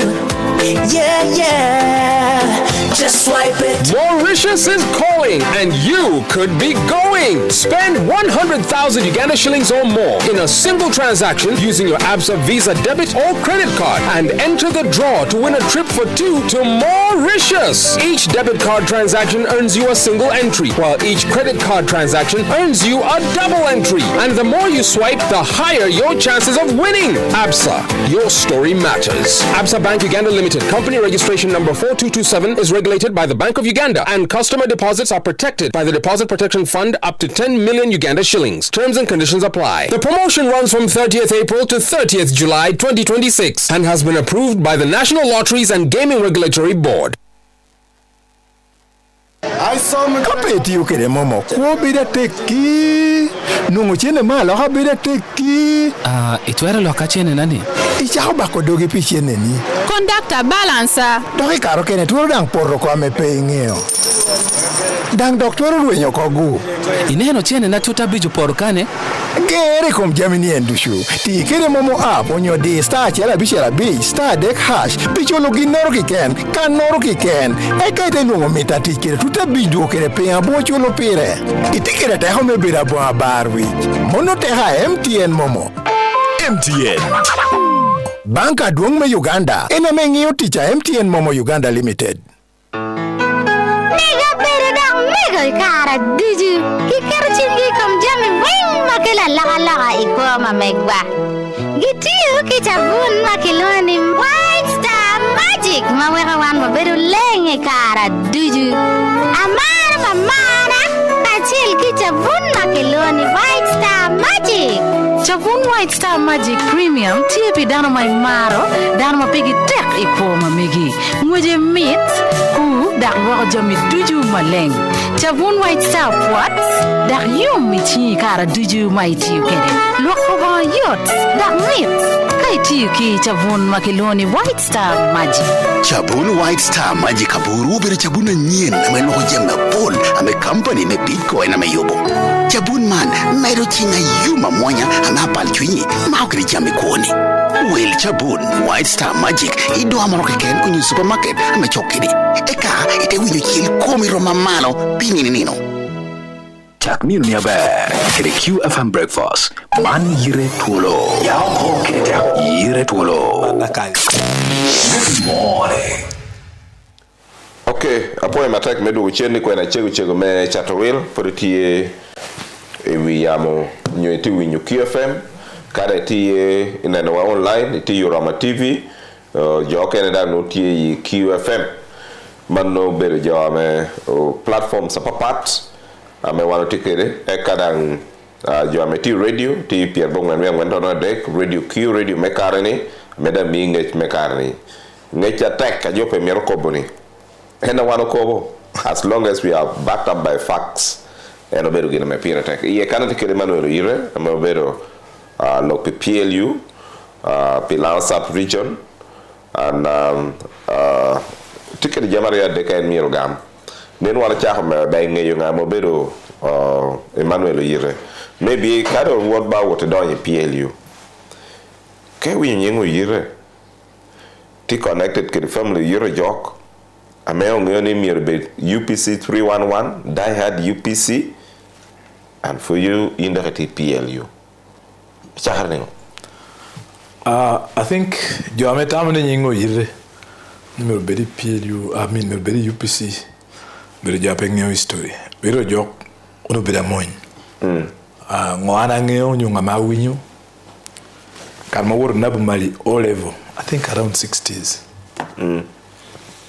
dalo peredo upasho o showing up pira bishela I think as a soldier so yeah from Nabu Mali High School immediately work kwa moñ around 64 there dalo tedbedi moñ tedu upasho is 66 ado pero kaya jone long uniform ikome ngata ina meno wor senior tedu uniform ikome 66 so pedo tedu ka do so from that time you really better no moñ da serving government kainen serving government body me amin ke kenen tengwe choko because no kutika metukome eta mejo duogo iyunge government amin to te serving government lule Yusuf Lule the chief of staff I think they dok serving government Benaisa mono pe UPC ono bedo chief of staff they dok serving a government military commission so achara mon en party me no pe kono ko kani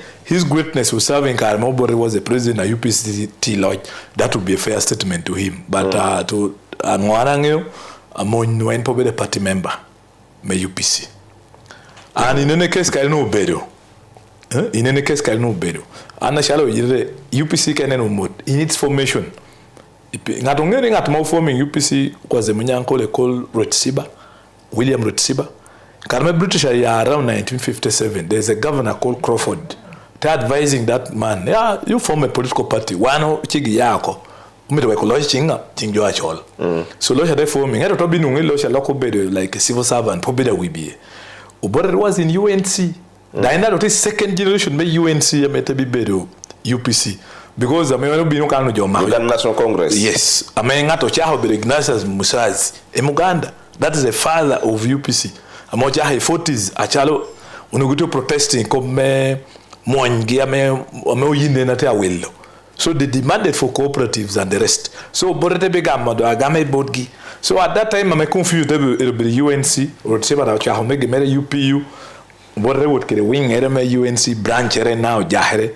Unutiba bulu ba dimmi mo hapel degwi ena da jahero ko kom UNC pe no jo TUT mo hagiti lagoro amete derailing the struggle no tiere te ena te kwanyo branch ere te urwate gene root shiba another young man to forming in UPC so UPU ke UNC jo te contributing the words Uganda sha we are mo unifying you to combine yes e which jole jochi wanuka ge papa kwara Tony General mechane those are the guys am forming UPC and at that time their aim unukai penye ukai ngie umod unubere komega molojken that was their mission mega molojken and I think Buganda utikitura metiam to jahero koi kum Greater Uganda so UPC kainen mod jo atebere dungero tero bere jame pe ya within Buganda tebere wucha nadio pegiking Busoga kai woro tunke dungo babiha and the rest side the Western Uganda so UPC as it is mirjoni yang history me formation ne penu bere mala kita jota amo kede chawa in fact out at amo mi ben mala then we don't have power because boro ya to playing league tuncha pe o chahela kan no cause politics no tika Kampala bon musaziki and ka metunitel ka pulutu metel Uganda nyo UPC medogi lodge umero nyang that history kweno yagne ka do UPC pe kere kingpin bala me Busoga ne adiopegi the current king itori pe kere wicha magezi gi John Babiha gi then you forget about power so manukita me UPC ubidu kede that's what I know okay now akoptieni apenye nwana penye yetieni ngomi wori PLU why PLU yes apoyo ginomi an wori PLU initially ename pe ami ngeo karame apenyere level ame akoni po game makere yera be bela tie 2010 yera me party primaries anata donye NRM at that time uno abiri youth councillor NRM Lower Sub County. I think we were the first, maybe NRM Gam Lower Sub County. The current chairman, Lower Town Council, the Kwa Robert Nubere chairman, me, Unuana bin Papa, Amoluni AOB Joma, the UPC, Menabel chairman at deck. And from that time, for long. I think the late Mom doing, I mean, NRM year 2001, and because of politics, I mean, no pay authority each other, Mom doing Nekoko, briefly, low rebel by election. Oto yero min papa AOB Juma. But even AOB Juma no min papa ne kanu uchu in 2011 mo hata goyo ko. Kanu uchu in 2011 I was even going to oppose him. Piano da bedo NRM. So I let you Kwa Robert and oto yero ta bedo councillor Buru Lower Sub County. That was the time I started doing NRM. So I karma bid NRM at the 2016 ame atida uni a school. Ame adugo tutor council at a bid school. Atabi piano angeyo ya no ni UPC kira no aneno kedo min papa sia kala mena ya what he did ubi weha vice era meno uluni ya bero mzee wadegi another bi penye center morituri wa luni center Entebbe akobi kala gidi don buli do pa beri gi unobo apenye kitu teko bani ule yini woda yini me bela kritek eta anu pa anu bulu lo gina anu pe yer youth wing inu petie so angera wore NRM and that's kitana ending kede NRM ete karama bid NRM atani from towards 2021 a people power chahere there was frustration in NRM frustration utie corruption utie boranyim ikodi ngo and there was a youth movement na meta ya even opposition themselves FDC unu politics repeta what a bear so ngatala one bastard child you atin luka FDC mobibe the Bobby Wine emerged at that time around 2019 a by election bet yes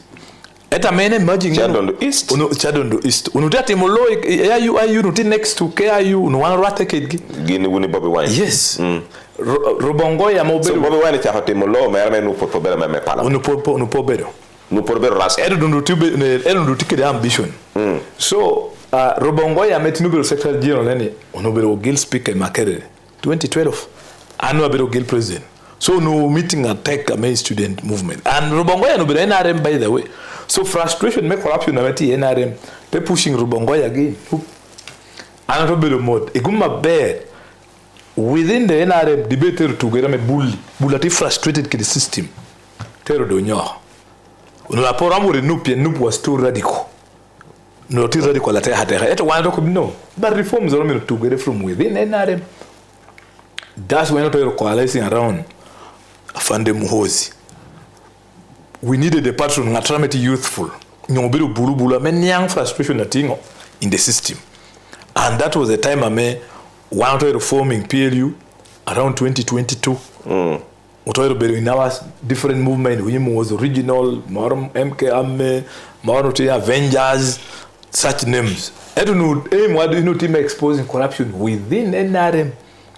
So when we started, your position they were admiring at least for the first time. I remember even Dr. Besige. Debi Donje Kubeti agreeing kere Muhozi on one thing.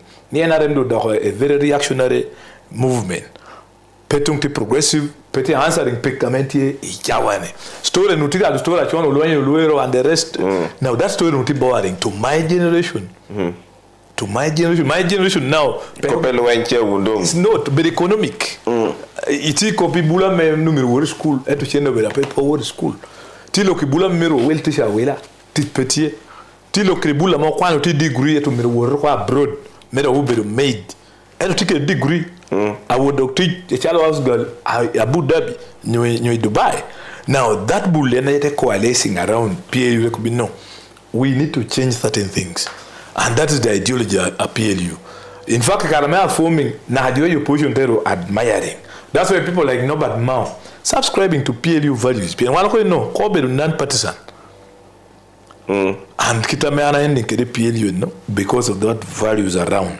Because the Bianoni system dushu miro mana ko rebooting ka computer ta do slow or rebooting ka pero moñ te ke moñ do tiyo ko ame pete nyagnyo em ko do toja ta lor na nyen so anuni ginu temere every time ka ngi mo chak ene wa UPC iruni UPC da no bero UNC no pere ti chabero tongo jae kala men no FDC pere ngabe no tebi pero jamo lo herte tout donc PLU la it is referring to NUP and FDC, and yet one of the come FDC officially, but basically I may be a PFF, not NUP.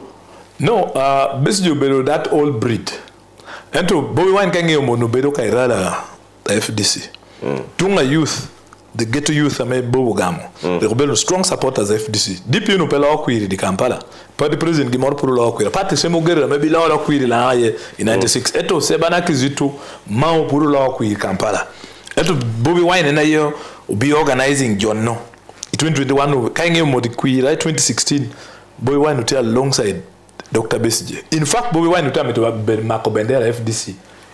Chadonde kalme by election be that year katinti jo yuo and FDC te kubi no katinti do bermo be official flag be rapport on chwa Bobby DP te would border te kwero te kubi do be independent and that's how we ended eto en kumu bedo ya from the disorganization of TFDC so that reform that's why we even one PLU ya from that form when in that manner because there's Balti NRM Jami Peter.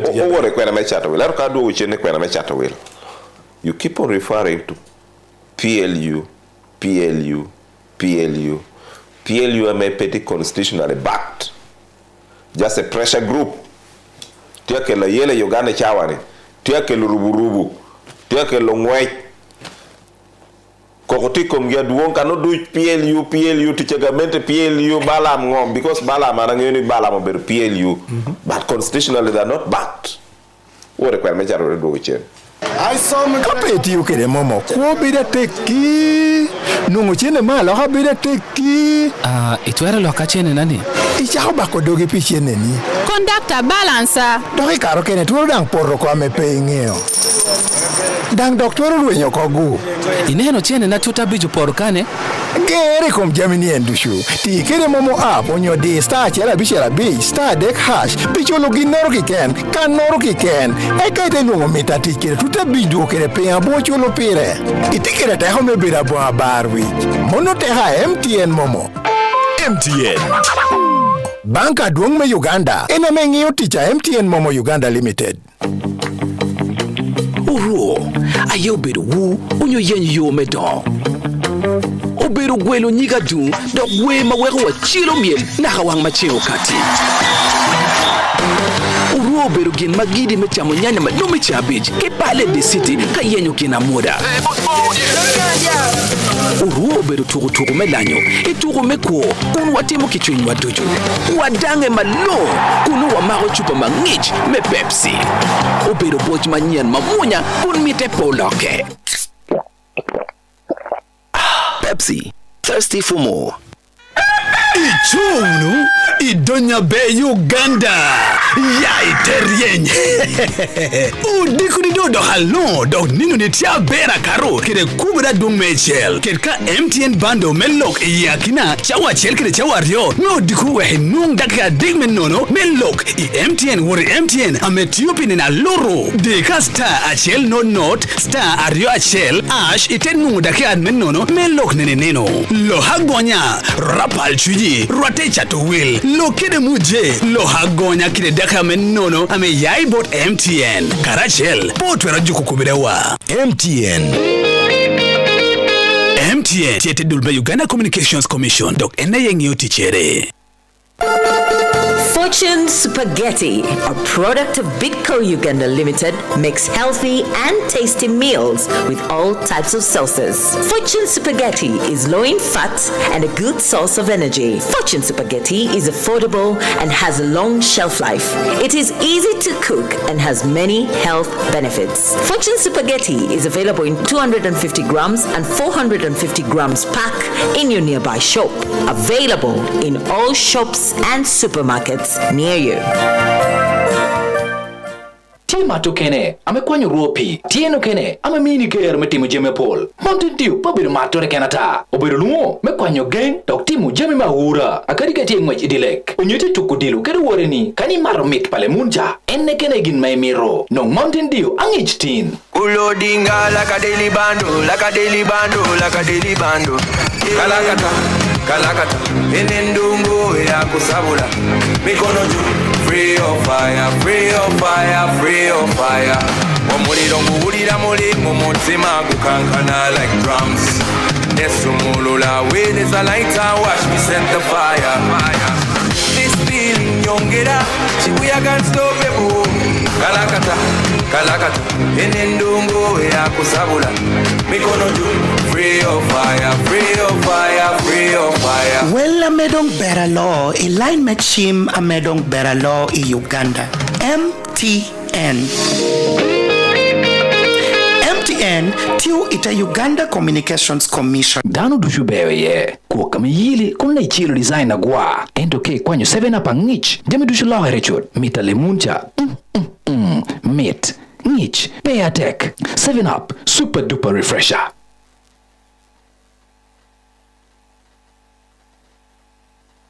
Chak minu niya ba. Kede QFM breakfast. Man yire Twolo. Yao kede yire Twolo. Good morning.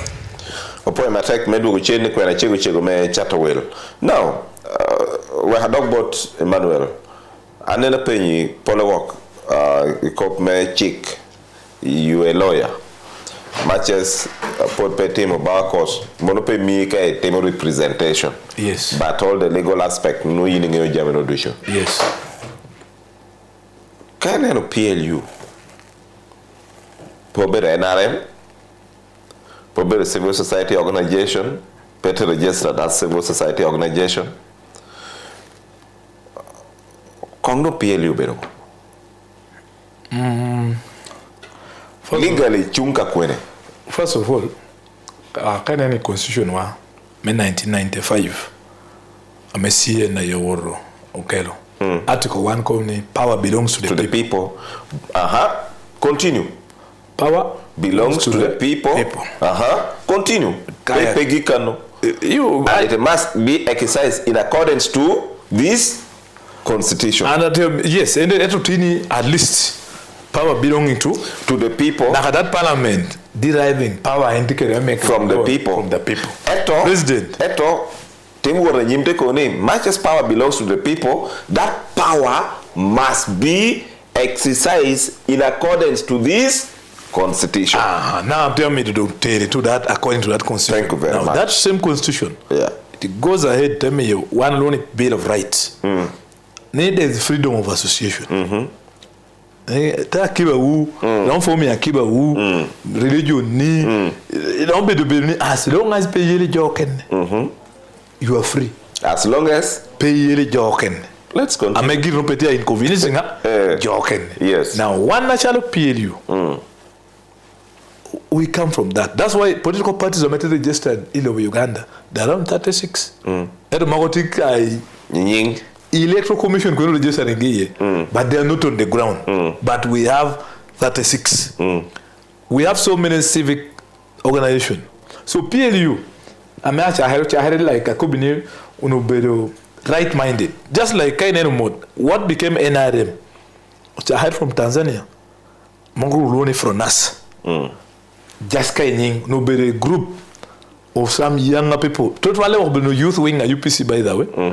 President Museveni, those were the youth another Tishi president's office. So that group Karma were in Tanzania. There's a debate about Tanzania. Yeah. Dr. Borein Amin Ametin you were honey. You didn't nikelo. It kept promoting them, you bedami commander ni. Ilo he pick no and ticket no. And no me want to exile he nena yekelo that monster. Now from us as that small group. Ajo adu in 1980 in fact gina pe forming mongi. Umure gita bidonye from us gina podonye kikosi maalum and umureni. Amobeda witonge banyani. That was the group. So from us at a kitu. They don't know they don't be monye went tore mamin. Gina participating. Achala from us political party. Yes, Gino participating. Achala back you can join forces amobino. But they knew themselves. Yeah. They want values wango and Peda not registered anywhere. And they wanted to determine a new magnetic in the new Uganda. At least get him they disagree on what UPC. You know, pick a one bill 966 to make a cabak and the rest. Unuramo gere kanu uti politics obeda bear. Eto pendo no dagger duwa. Jammy to balla. So one time made there should be new Uganda. A third force should emerge. Performing a party more only UPM year 1980. Kalama being satisfied Guerriera, they went to the bush. In fact, you're not will be registering in 2005. And it was registering NRM officially as a political party. But they operated with a name like NRA. NRA without a name. So PLU, just like that group, has emerged. Chani anakubi a civic organization. I mean, we call ourselves patriots. Jamaru Uganda. Pinakubi Jamiru cleaning. That's why I met your position, but no bad now. But I want to PLU. It be a DP man. I want to pay corporate. To get some UPC silent members. I mean, you mean I want to use PLU. They are very happy. And I want to move. To get a job within NRM establishment. Take be you guys. You've emerged. Take on your own pen. Jamokan was too much. So one people registering. At least our interest is clear. Now, what is your interest? A better Uganda. You see, Marilyn, me and you, one product more happy than when Anyim. At least an unique thing more happy than when down there. So, Chimney product more happy than when Anyim. The more happy than when we're organizing now. Either more happy than when I'm taking chaos or Timothy exile. Young Obelo shall never back and we should take a your mother there and when I'm a bit ram. Eto kao gero kiawani go Uganda want to meet a pretty gufu. Oh, retiring the coach. Uti amountain a wago ko wai coach. Eto kao relax to me better right. Uti ko kind part. Don't simony mere beauty for that Uganda now. Are you part of NRM or not? PLU. Am I part of? Is PLU part of NRM or not? Yes, PLU be a part of NRM. To the extent I'm not to me to cleaning NRM. Because there was a consensus in PLU.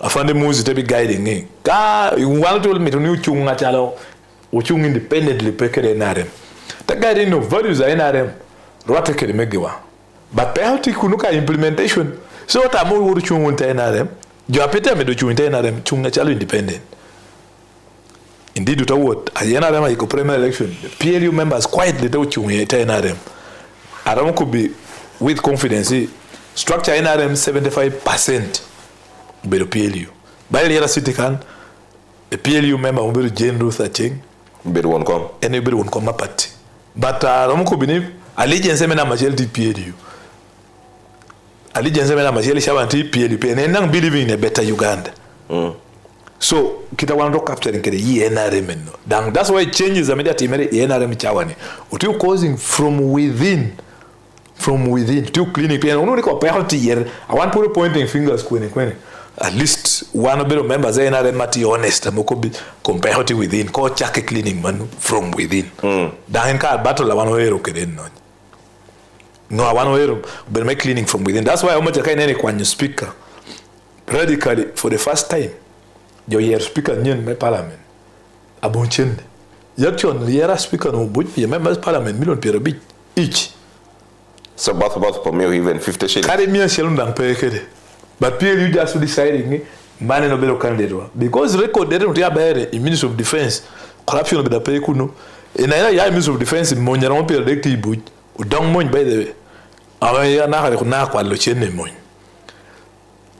yes penawa chairman na mobile general muhozi CDF reporting to Minister of Defense ameno be both so that you know both there that's why can no headquarters can in Mollywood Kampala me recovering that headquarters moti agera nyen they are costing I think around 94 billion chenda malu gera kibo chenda more recovering from ko ameti moñ inflating contracts demo koringo money shawe ne corruption ni moñ do kati team 15% so PLU that influence again dikere within NRM akubini parliament to creating changes the jano to meet parliament kanga tapoti attending parliament me po sholo because one to NRM utikere MPs no work I deal Kampala dan pengole in parliament uni business of storing but jano to meet bid organize parliament no bid for wale me Uganda chena no jota kwalo imagine officer speaker alone utikere budget ile ya referral hospital 29 billion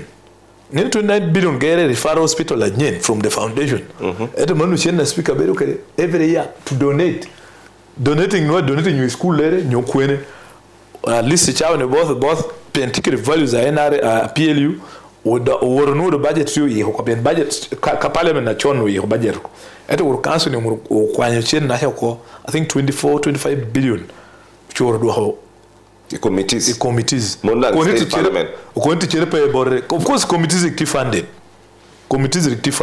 so ukwanya budget do around 3.5 billion but now kano both par pe Uganda kitako bokere ka kwanya that 25 billion or 24 billion dwako committee me parliament ngoge meyo your intern doctors amenutekok at that time because money kwanya from office do speaker political committees me parliament still within parliament no but committee me parliament can decide there's budget committee in parliament ametima allocation speaker petima allocation that's the law that so could direct no pe directing committees of parliament and ngeo kwena miru ketchene committee of agriculture and determining budget of agriculture this time ya ministry of agriculture okelo budget a rough copy ginfa get you commercial generating budget for the ministry yes committee me trade and the rest danga manu mayot ko manga manu so kai do committee she woni do hone ginde should allocate it where are you telling Ugandans we have got a reason now to trust this parliament because parliament and level la menga chati di morning and wangeno be the deal house ame ka president ya metone supplementary maone kare te richene kunu to ko bia million par oren supplementary no te kar ka metone nyo appointment na ngatora mete controversial kare miyo gida gino te kar ka me dangi chikora nyen binda me jo ne jo registering o miyo gida gino so as the ordinary citizen outside here wando no chaho terming parliament as a deal house So do we have a reason now to trust this parliament? Yes, parliament, I think, will make it a second chance. With the intervention of PLU, what is very hopeful. They could deal with because we're demonstrating it. Because when Karama Monganite, in fact, you're not very sure. I'm political damage down to sure, man. In fact, on MPs is actually recording, Dwangi, I'm endorsing again for the second term. You tell you 11 million para Bodki. Eto PLU took up by surprise in one night. One could be no. MPs were on me again. Will pay year among it because record didn't think right. And all of a sudden, Marano sec kind of endorsing, when you no procure na sec. Down me I'm very sure. Ento Muadeti made young hair shocked her. So Chimoni Chavan the parliament there is a force. Group Anakubri Bulla may kita Jamita running. Who can cause change even in the middle? Can speak on your betraying what we have capacity to recall him through our MPs. And don't be surprised if we can recall MPs now. Capacity why we need to developing and make MP more better performing. We will recall pen consume guaranteeing. And then you will make one political. So parliament again a better bebe. Ilao can we recall MPs adi? Ilao can one to MPs ame kwana. Article Lakisa. Mercy. My laptop, woman MP a laptop, PLU. Article Dr. Jane. Dr. Jane. PLU. By the Samingola is ours. It's Samingola PLU. Yes. I'm launching. Can we have free facility? Subscribing to our interest. Samingola Namade.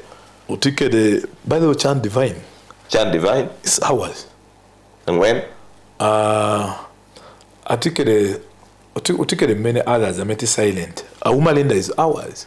A beach. She's a very regular one. You position nga?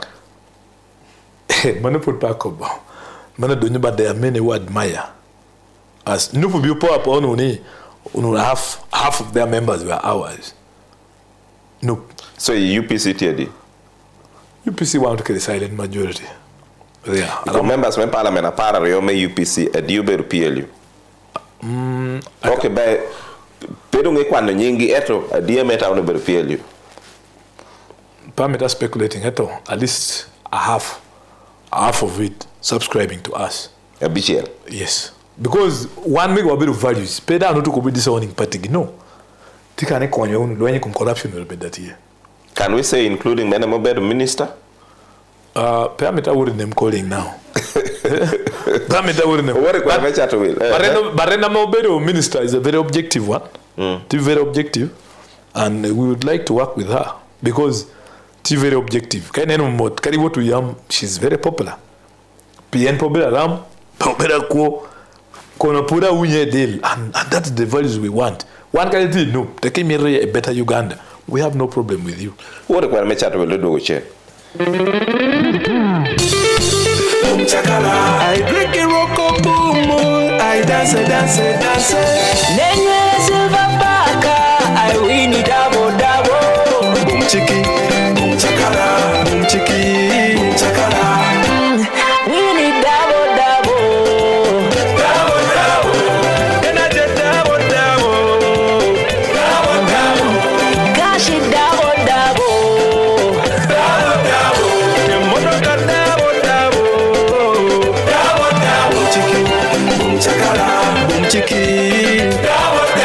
Chakalo duogo ko kede profu tiana rio nuongro bumu nyo silverback energy rote gina me umuye gina me neno en gina me lanyo rock boom gufo pio lodge mata me medu gufo pebe pio tino mono yach mega metia doto tino kede jua me kawa tero giarach yuba me chwalu ngeche chato wilu nuo chwaka dule National Lotteries and Gaming Regulatory Board yuba me chato wili tie pikara chek Nuong Merinda ite nuong oyom chuny, nuong Merinda fruity, pineapple, green apple, onyo orange, mari, pohi, ite buonyo. Kayini buonyo, wilobo buonyo kedi, Merinda nuere milliliters, mia deke piera deg nono, mia beach, kede liters ario, me pet bottle, kede dang milliliters mia deg, chopa meto, yom yichoro dushu nuere ka Merinda. Merinda, smile, be contagious.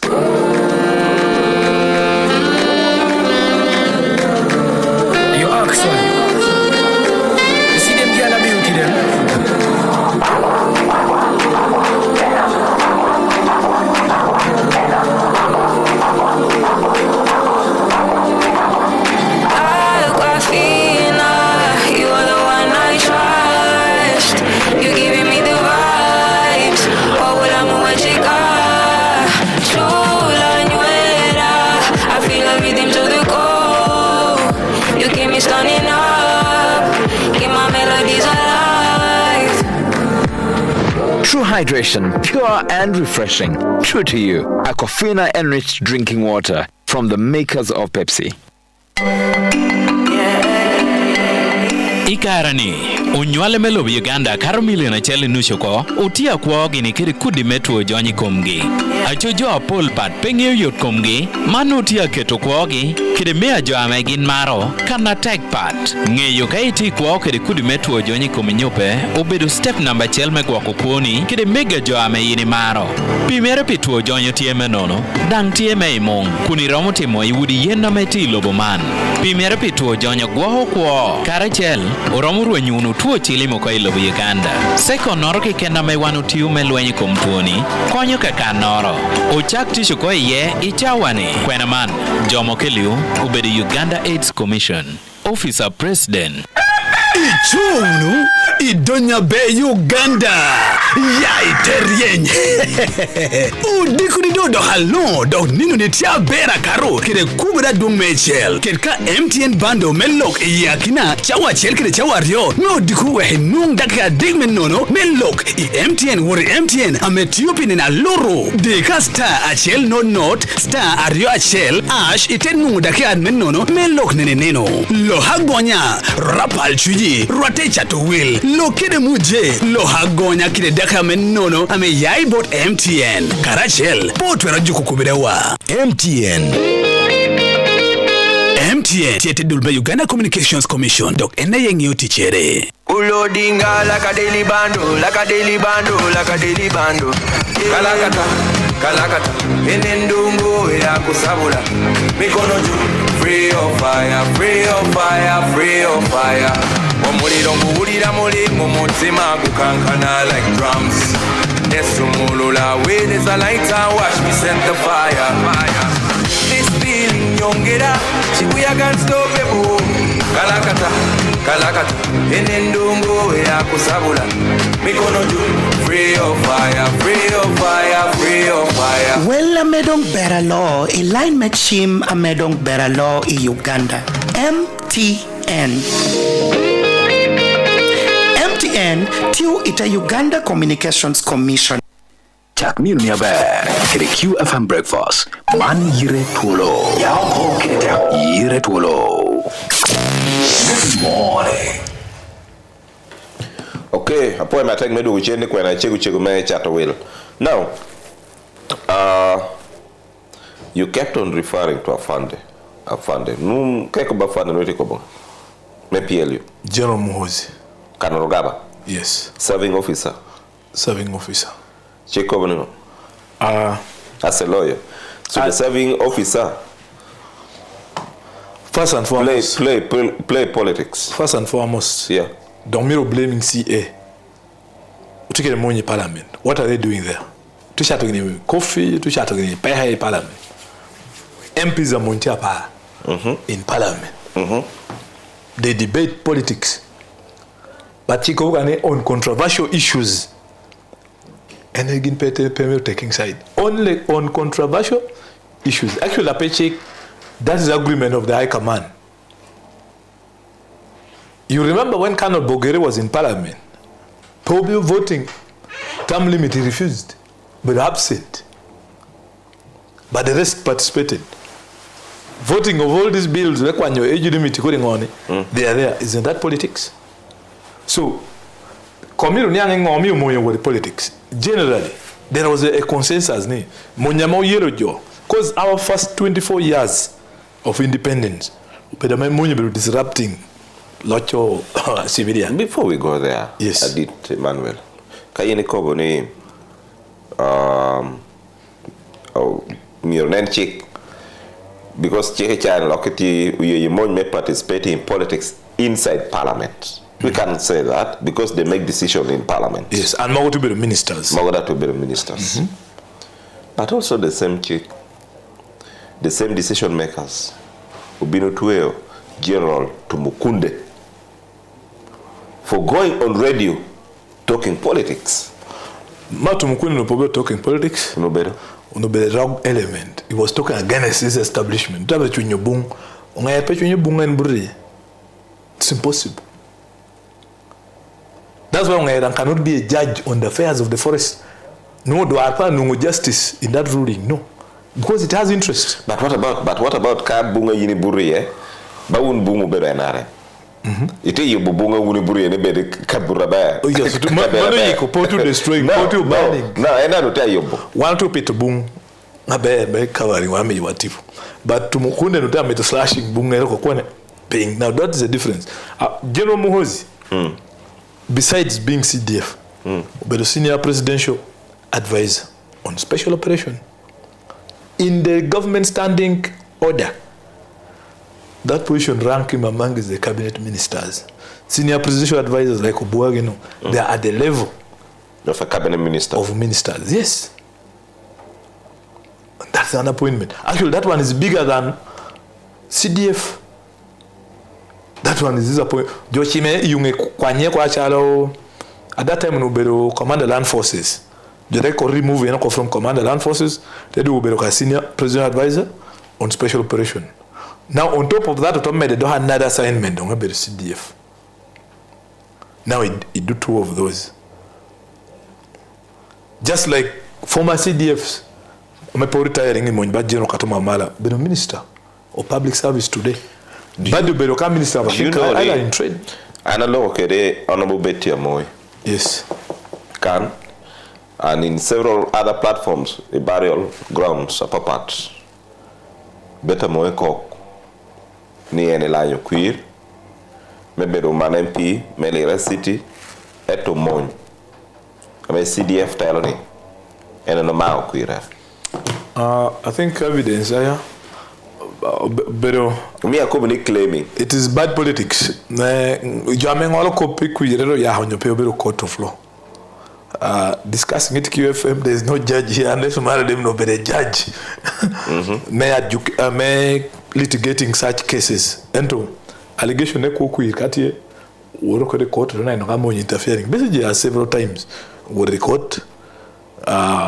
Emmanuel accusing Mon, that's where you try such cases. So kakuire no rem.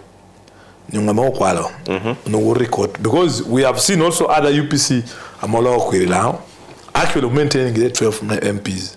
So we will also ask that question.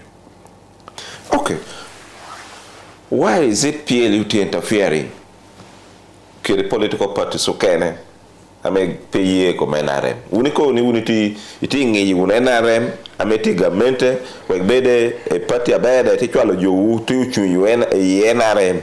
Why are you interfering? Can the party so can okay, before we start with UPC. Unicha how can you know?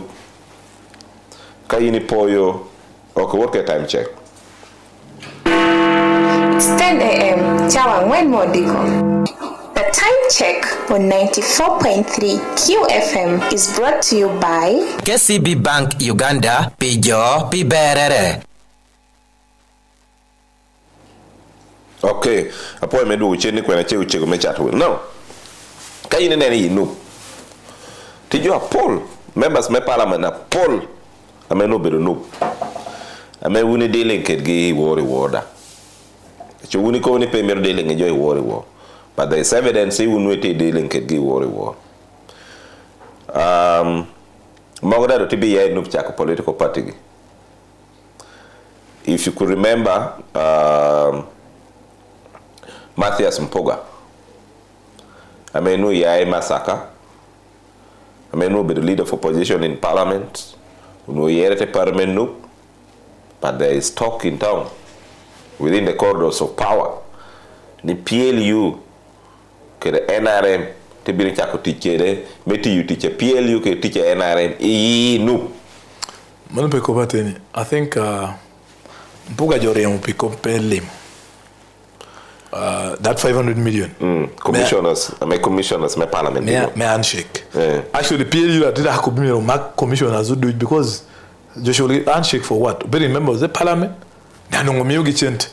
so teacher do take into you is paid for already. So additional make a million near beach bal. In fact, one to advocate PN commissioner no and representing opposition in that commission. At a decade, okay, no better NRM. One to make it do it. And very no butcher made that just walking to go right hour. Chama can file can be sanctioned either by IGG or anti-corruption court. So one point to teach mpoga no penoremo yunge participation no. It's far me gonna happen for that one they were right. Me could be better me take corrupt. But again, one people interfering in noob. In fact, the ticket MPs are meti noob. But Wahaka Gabo and others. I make in Naginoti noob here. We're admiring in a PLU. And they come to us. Why we don't go to them? They come to your office? Yes. No, but Maubel DP, Akubini, but he admires you, PLU. We have never gone to DP. Dear Emmanuel, Oyite. Yes. You need to be mentioning Norbert Mao, to mentioning Joker Menu, more unity law, maybe you pay mentioning my UPC. Of course, my UPC currently, as I talk currently, one of their own. I mean, I think Mokwa inform Mechung, I think the United Court, what we know about the genuine UPC party president, I'm about to enough. And they are walking to PLU headquarters. PLU that is not a member of parliament. We are coming there. It's not a member of parliament. Oh, you mean to MPs? Yes. We have so many. I'm a UPC. Yes. I'm a Binboro. Quando fini juadi poine jono na yini ko bibinu borne a para chele yo bere ping te cha yo ngame uni ko be kom ngame party president ni not party president ngame Darameti office of the chairman Kabanda Okobo ikom party president gi kede kom first lady gi now yele ko niti jo mara UPC ameti ukedu members of parliament. Who are they? And naming Gishawane. And what I can assure you, dear me po voting both. A dear menu you give you mama one Karmache secret ballot. Listen, a dear menu you give you clean up on the parliament. Whoever knew you made there are some changes now. That person love PLU. Because when we took over, could be by Uganda Airlines no quote here. And we came up and said no. Yeah, get to Uganda Airlines. Dahamo to Roni Bamotirachi. Papere.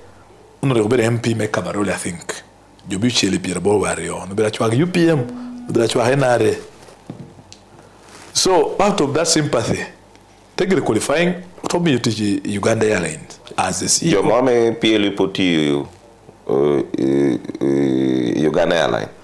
No, PLU put Uganda Airlines. No, PLU put Perajat in my point. I can't join my power quedo. No, Kosase in your quedo committee me parliament. I mean, the current leader of opposition and no time. Yes, and that surprising that parliament, those oversight committees of parliament, Ginga will make quedo no ni change your quality billion me big. Gin demanding share reported all. That is a fact. No, ni mara ni quality billion me big. Gine ko man mal de wantu ngini kwa billion mia bit eto ko tongi ba ko billion mia leo mewe copy entity ko committee. Now that one also we have the record. So down henu bidaku running down Uganda Airlines are making losses. Everyone ko need no auto influencing museo could be no president save Uganda Airlines. Uchoro wa ina tata ono. Kel expert ngata running in Ethiopian Airlines and is the best in Africa. CEO Mere, I'm setting to retire and why can't we bring him to start with this one? And indeed, London Shan that it can. Uganda Airlines Shan posting around $160 something $1 million. $1 million. You have to generate at $10 million. And Shan posting how much they're taking in parliament or facing committee in parliament. Sales work malo. So that one we cause that change. Okay. By the way, yes, you were happily mentioning names of NUP members of parliament, names of DP members of parliament. I may be no borrowed teach you. There may UPC sim. No, but as I told you, at least in any of their party president recently, another faction. Okay. No, you need to be work. Let us start from there now, and then make chat will put here. Program discussing, all right? Let us go there. Who is the president of UPC? According to you, as a lawyer, as a citizen of Uganda, as a PLU member. Nah, better president of UPC. First of all, I'm registering my. It's very unfortunate for UPC, but I just am associating and because of Nia. From the independence, and I had very crisis. Then crisis is very from within. Bala kubine commander give me money and be overthrowing the Pierre Birachel. Commander give me money, don't have the Pierre Biro beat to who was the commander appointed by the president and not overthrowing it. I think Natamo law, you tell UPC a bear, me Petebedo, Irushu Shadwong, Pedo Mama Miria, and I look at the ending over Bortono Kirikuit. But again, also, being a Mama Miria, no joke and upon who you call Pagi or Ben Washagi, Matsusida Walgi, they cease being members of 2-6. Nangakemo. A working here, they left. Akemo. Then you can't end with a motu no know. You know, Mama Miria handing over smoothly. You require a dog for here. Yarea para big Jima Kena, no, I think Junun did not tell you queen. Maybe the party president of the UPC. I don't know them like office, both bossa. You are my petit chick. And no time to buying up Jima Kena. But of course, one NRM no to observing. PN Electoral Commission and supervising political parties and Electoral Commission. Till a branch make government.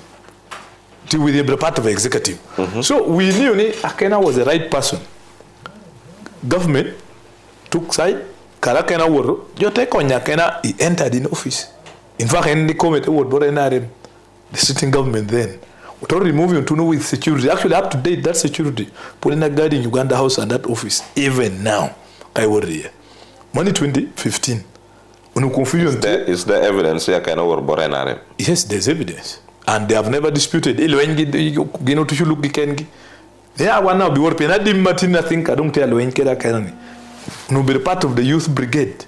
I may word Otero Jima Kena a plot a floor 6 Uganda House.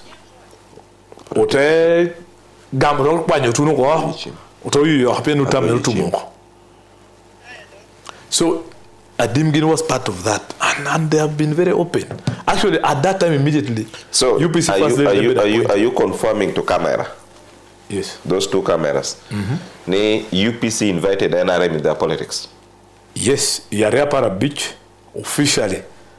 UPC inviting NRM to the extent that UPC MP mo Yami Ping, a mayor of first lady, may UPC to be appointed as a minister in that government. Money was evidence. You know, to Karadi, Karashel. Actually, Nagaya Scotting gave me what Gama Uganda House security. A government was on their side. Pirutuno was wrong. No time to Moko, Pedao Chung, that time the vice president by force on them. What I know currently, UPC, Akubini is very unfortunate. Neko match yellow Jota Loin Metla Rotella, UPC, Bertin Lang. Bertin Langame Kangi Yanga strategically. Ginda hono tikere kapasi meddango UPC ala utela chon. Why? Jima Kena totere ya Buganda. Amechimune uncle zero bero anantis titungcha. That base kai medo ke lao. Unumero very big base for UPC. UPC be facing very bad Buganda. Edi shama tikere gumi at least a jino tia half. Adim denis ina pada tintia telo ginateki. Belatin lao medo holo. Total be Musoga, who is also another Bantu, Enatiba Jima can half Tuncha, half Lankan. I may number be that advantage both UPC. It's very unfortunate within Langario, Loin Melaro, but the leadership. At what we know, I'm electoral commission. I'm to go electoral commission team. You may quote electoral commission may Uganda. 2021, I think I didn't get ambition, Mechung. No fees geared me kwanye form mechunga be party president UPC no team millionaire here. Jotebe yunge automate the physical. I think within 2 weeks automate the 1 million PR. I could not generate. Petechu actually Jimmy Tebi was unopposed 2021. Petebi contested, and I think that guy that Okendo team homework very well. They initiated no. They kwanye form how much. And then that the hono. This is testimony mo agino be ko boka win you gino tu kobo. And here, Dim Dennis in our probably the newcomer. UPC. Jopera only grassroots pinkan. But within UPC structure, they know him. They know Tiugi ne Jimmy. Chalo driver. Yarea parangwen. Karti holo. Amount to get battling UPC court. Onotikin senior lawyers representing UPC in court. So he knows UPC in and out. And the Jim Mametia would Mayor Jim Kenani. Any team amending that any team amending the term limit. Because the border ruling UPC as the party president Nahareto, term limit no pay. It is actually Jimmy, to his credit, and introducing term limit in UPC constitution in 2016. Either 2015, 2016. So that term limit, I'm sure there is a presumption Ninumiren serving 2 terms. Yeah. What have been work when I check my chat will to do chain at a penya potia chuntieni, I buried na better party president may UPC. What when my chat will to begam? Nenako. Oh, Nenako. Kuna bedum season tumukoni unprotected loyal virtuals. I'm not better to ana loyal. Ole rasta. Iti wo wijua moningo. Ina idor bela loyal mechunya yumcharohan. Ino hanyuti. Kiri ngini. Kiri ka gwiro virtual games. Pemire kude ka pier mwen makelo. Tu ichawani te loyal ngere kika para bija bich. Dushu. Di ichawani. Di star achela bora beach. Star beach. Star deck. Star Rio. Ash. I Airtel. Star bichela beach. Star angwen. Star biche. Star angwen. Ash. I MTN. Tigre nama beach. Iye virtuals. Ka gwiro virtual games. Tuko petum. Tuko miro tuka bear. Kagwira wo jomanero ko tigube Uganda National Gaming Board kechutu chibe dana mo hano ko karpiro bor kechutu mu karola yu pepe ge yotko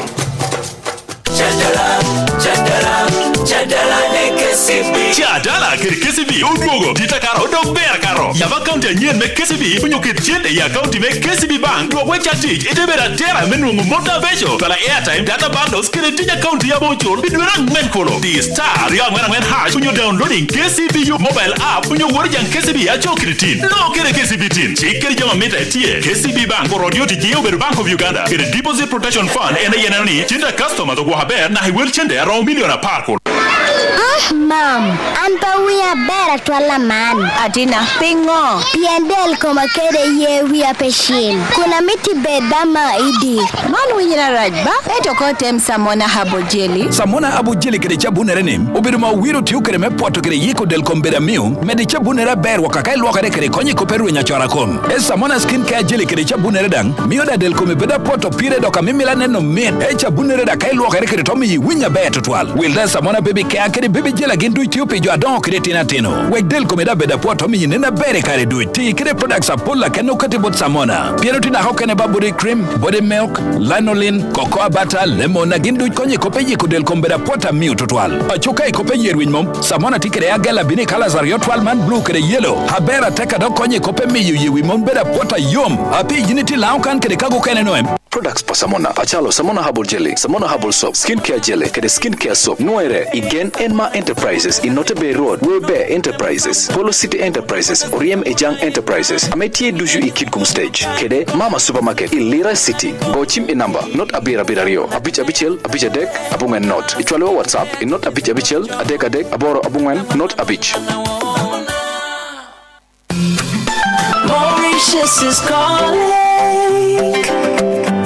With your Absa Visa card, what are you doing? Just swipe it, fuel, just swipe it, lunch, just swipe it. Getaways on the cards for you.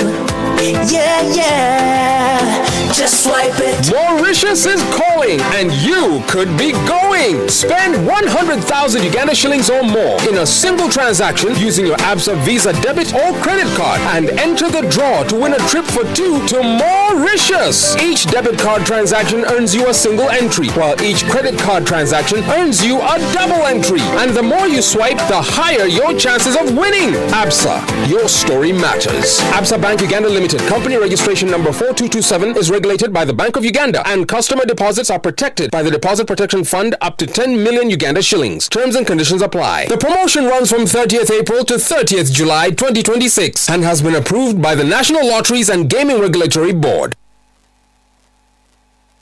World Cup loko tumoko. Eto club friendlies pura chaka. Manodang nyuruni puri tuer mede loyo. Ti chene mora nok. kede team mama ini maro ka Gwirawo virtuals ti kan me mini kara me loyo chene ingede kika para bit dushu ti kede sign up bonus ni ichawa ni mege chutuho DA Airtel star 185 star 5 star 3 star 2 ash onywe MTN star 165 star 4 star 6 star 4 ash pijuanyen ticket option abongwen weke chone ko kune tiu ki promo code abich not Nungwa online at www.kagwirawo.ug. Pikonyo kene, gone wa chim i not adek aria bichel, adek, not a bich not, i MTN. Onyo, not ario not, angwen not achel, not abongwen i Airtel. Onyo chwale wa WhatsApp i not abero, not, angwen adek aboro. Lobo chike tich kere, gechu tugutie pidana me mwakane karo piru wa bich. Jama neno kotijmano bedo Uganda National Lotteries and Gaming Board. Ini bela chat wheel, itegi duha, onyo tiyo biachara moreken, dong biachara migitin, kede finka, business loan. Nuoko chot i interest rate abesho kiridan karo romo mechulo pingecho kene gore wa chimi namba not abor not aria bichirario lubu chike tich kene finka Uganda yupudihi karachel finka Uganda jomeneno ko tich yubedo Bank of Uganda savings adano jomegwo bedo deposit protection fund ametunu miliona pa atwal.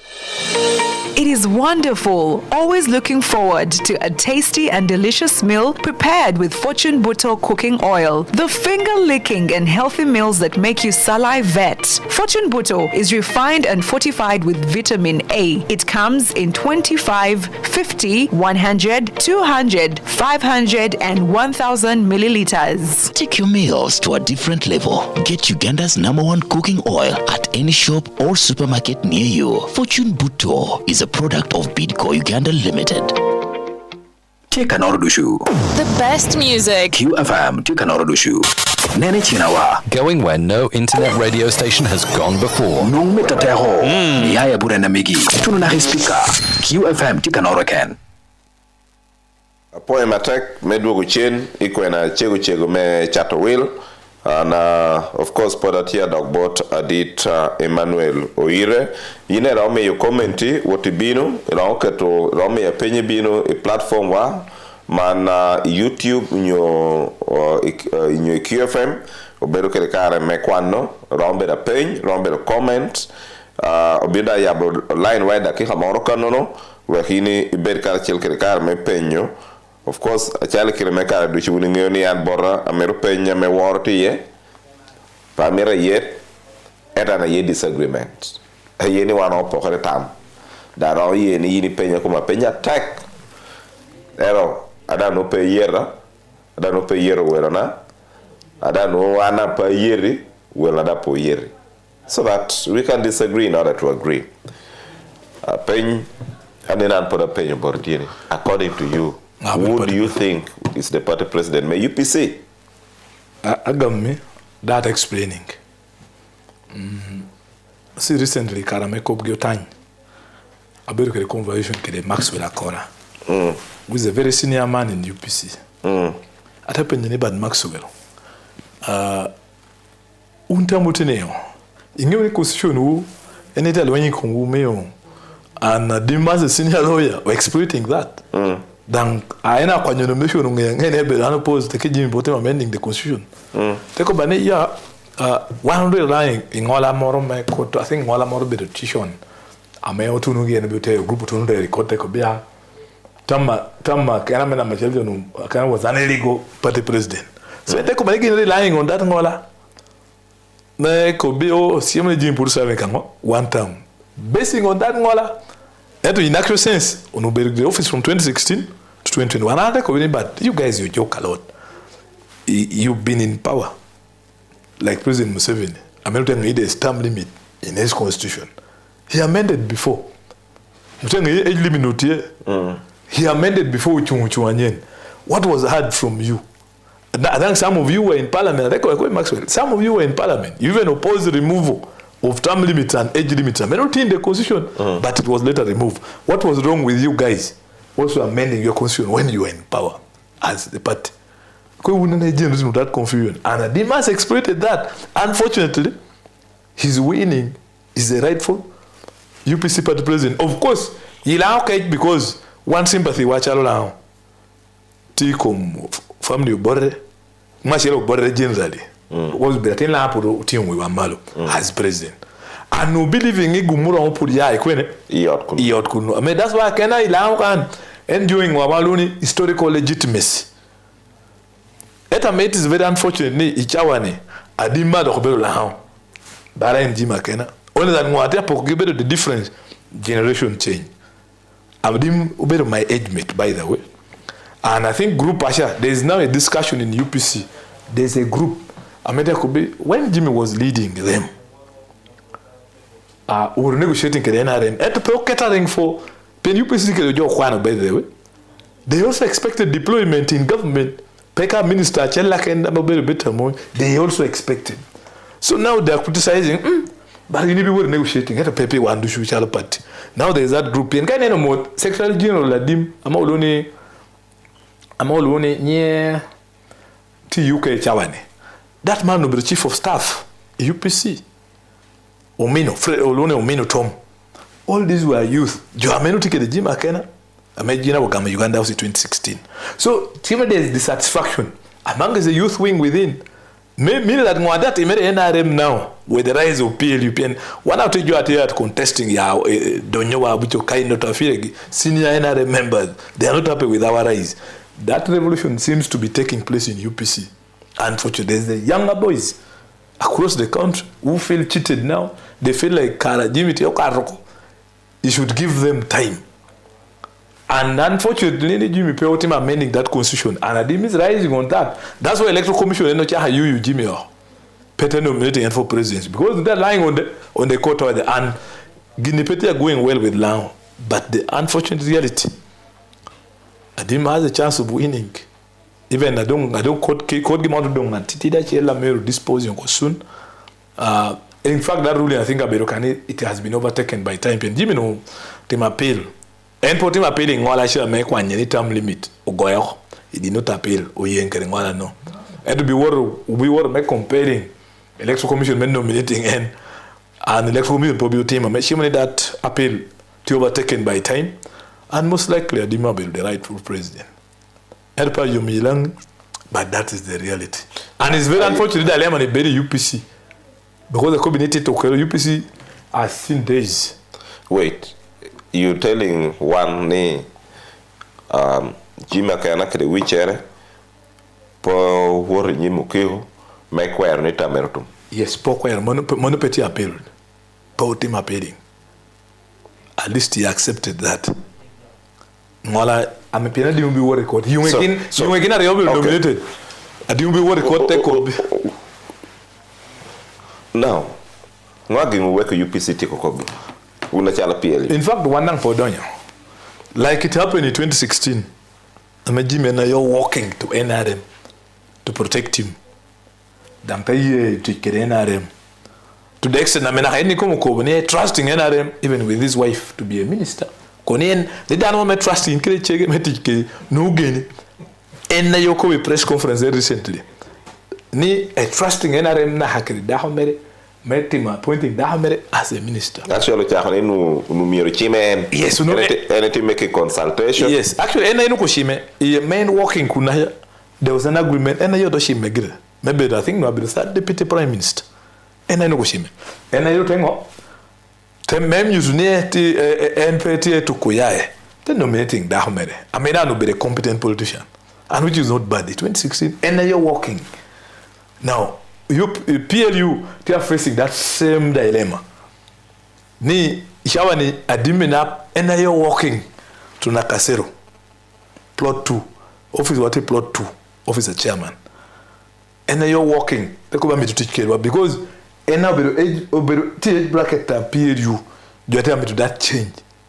When you walk in, 1 out of 9 make the constitutional crisis at the UPC is almost similar to what he made in 2016. We embraced him. One come again, want to make a better Uganda. That could be Malem coming to joining. Whether the I noob, whether the I one we are open to everyone. So one pay not to interfere. Gina na yobino borwa. We never walk to them. Okay. Danama Binokan on my phone. Yes. They could wound overthrowing constitution. Why? Because government mo yera jonge obero NRM. But you seem now to be doing everything NRM doctor in the shadow.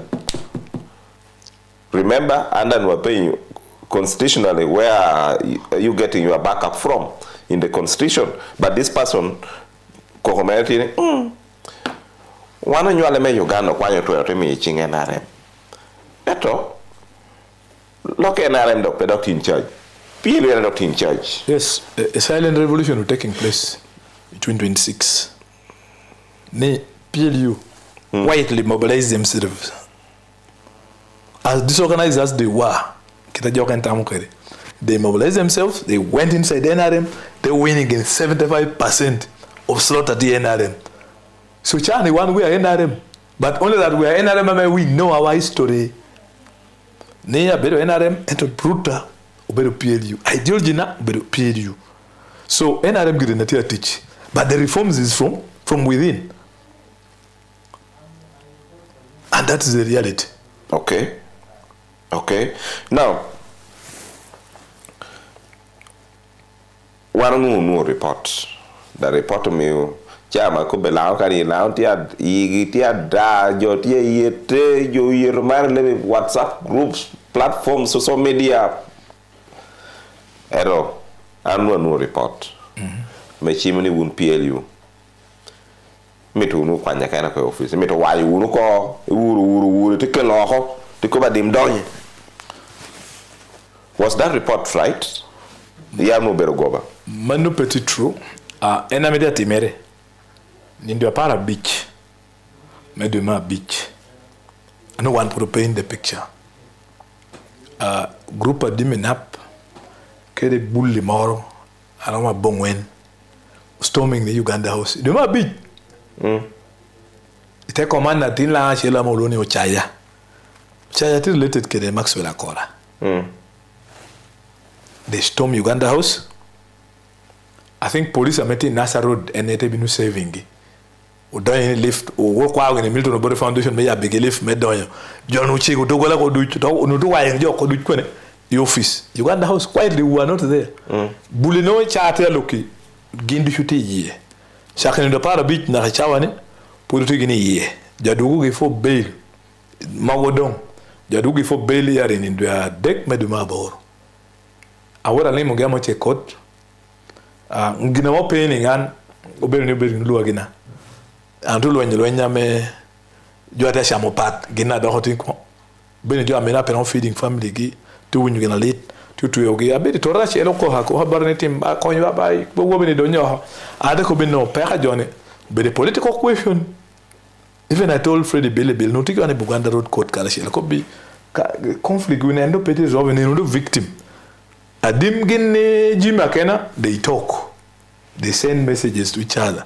Bill call Jima Kena, and even he can call who? Dimming up, particularly in the same WhatsApp group, Game UPC forum, they discuss. The Bulisha, who are now victims in Lozira, are not even a party. They are not even beneficiaries. At a man again, they are rotting in what? In Lozira. So that attempt to overthrow, make one you Jimmy to take, which are here, and Jimmy that Hamil Kobi, and I open them with a coup. And that's what happened. Amoborobi upon you mean. Kalmoborobi ke disagreement. Nereke de kabaka. Jim upon ya demino. Kede coup. Kreme conducting a coup. Pego. I mean to kubini peda Jim oyoero. Ube the trait. Let us talk this particular one. In 2015, amegin ukwanyo tunu. Mutunu daru wenyo chento laro tunu amerom I think dollars. Tutumia bongo and that is equivalent to million Perewa beach. To million Pere deck. Without taking by force. Kwa yangi office laptop pere na chawa na poto doko. Jo kwa yangi tuni office. Po yo boss ameno be vice president laro tunu. Jo po yo office teko kamere ko bi ne raul doko. Ne raul doko we raul ator. Without do chwa lo. Booting by force. And Adim was among the commanders. Umino tomma metinu be secretary general the new one me Adim. They were the commanders the bully brigade the Jimmy no. So he told them the office utema accessing by force. And now that is the most unfortunate thing. I met UPC ni. But one of the evidence I met him in the laptop no. But of course because to know as a diplomat Olingiti from that time puro loko nyendo do a war president otim appointing and And he left UPC quietly, like that. I think that will be one of how we kill you. And he shall look on do you champion came man the shall allow in the tell.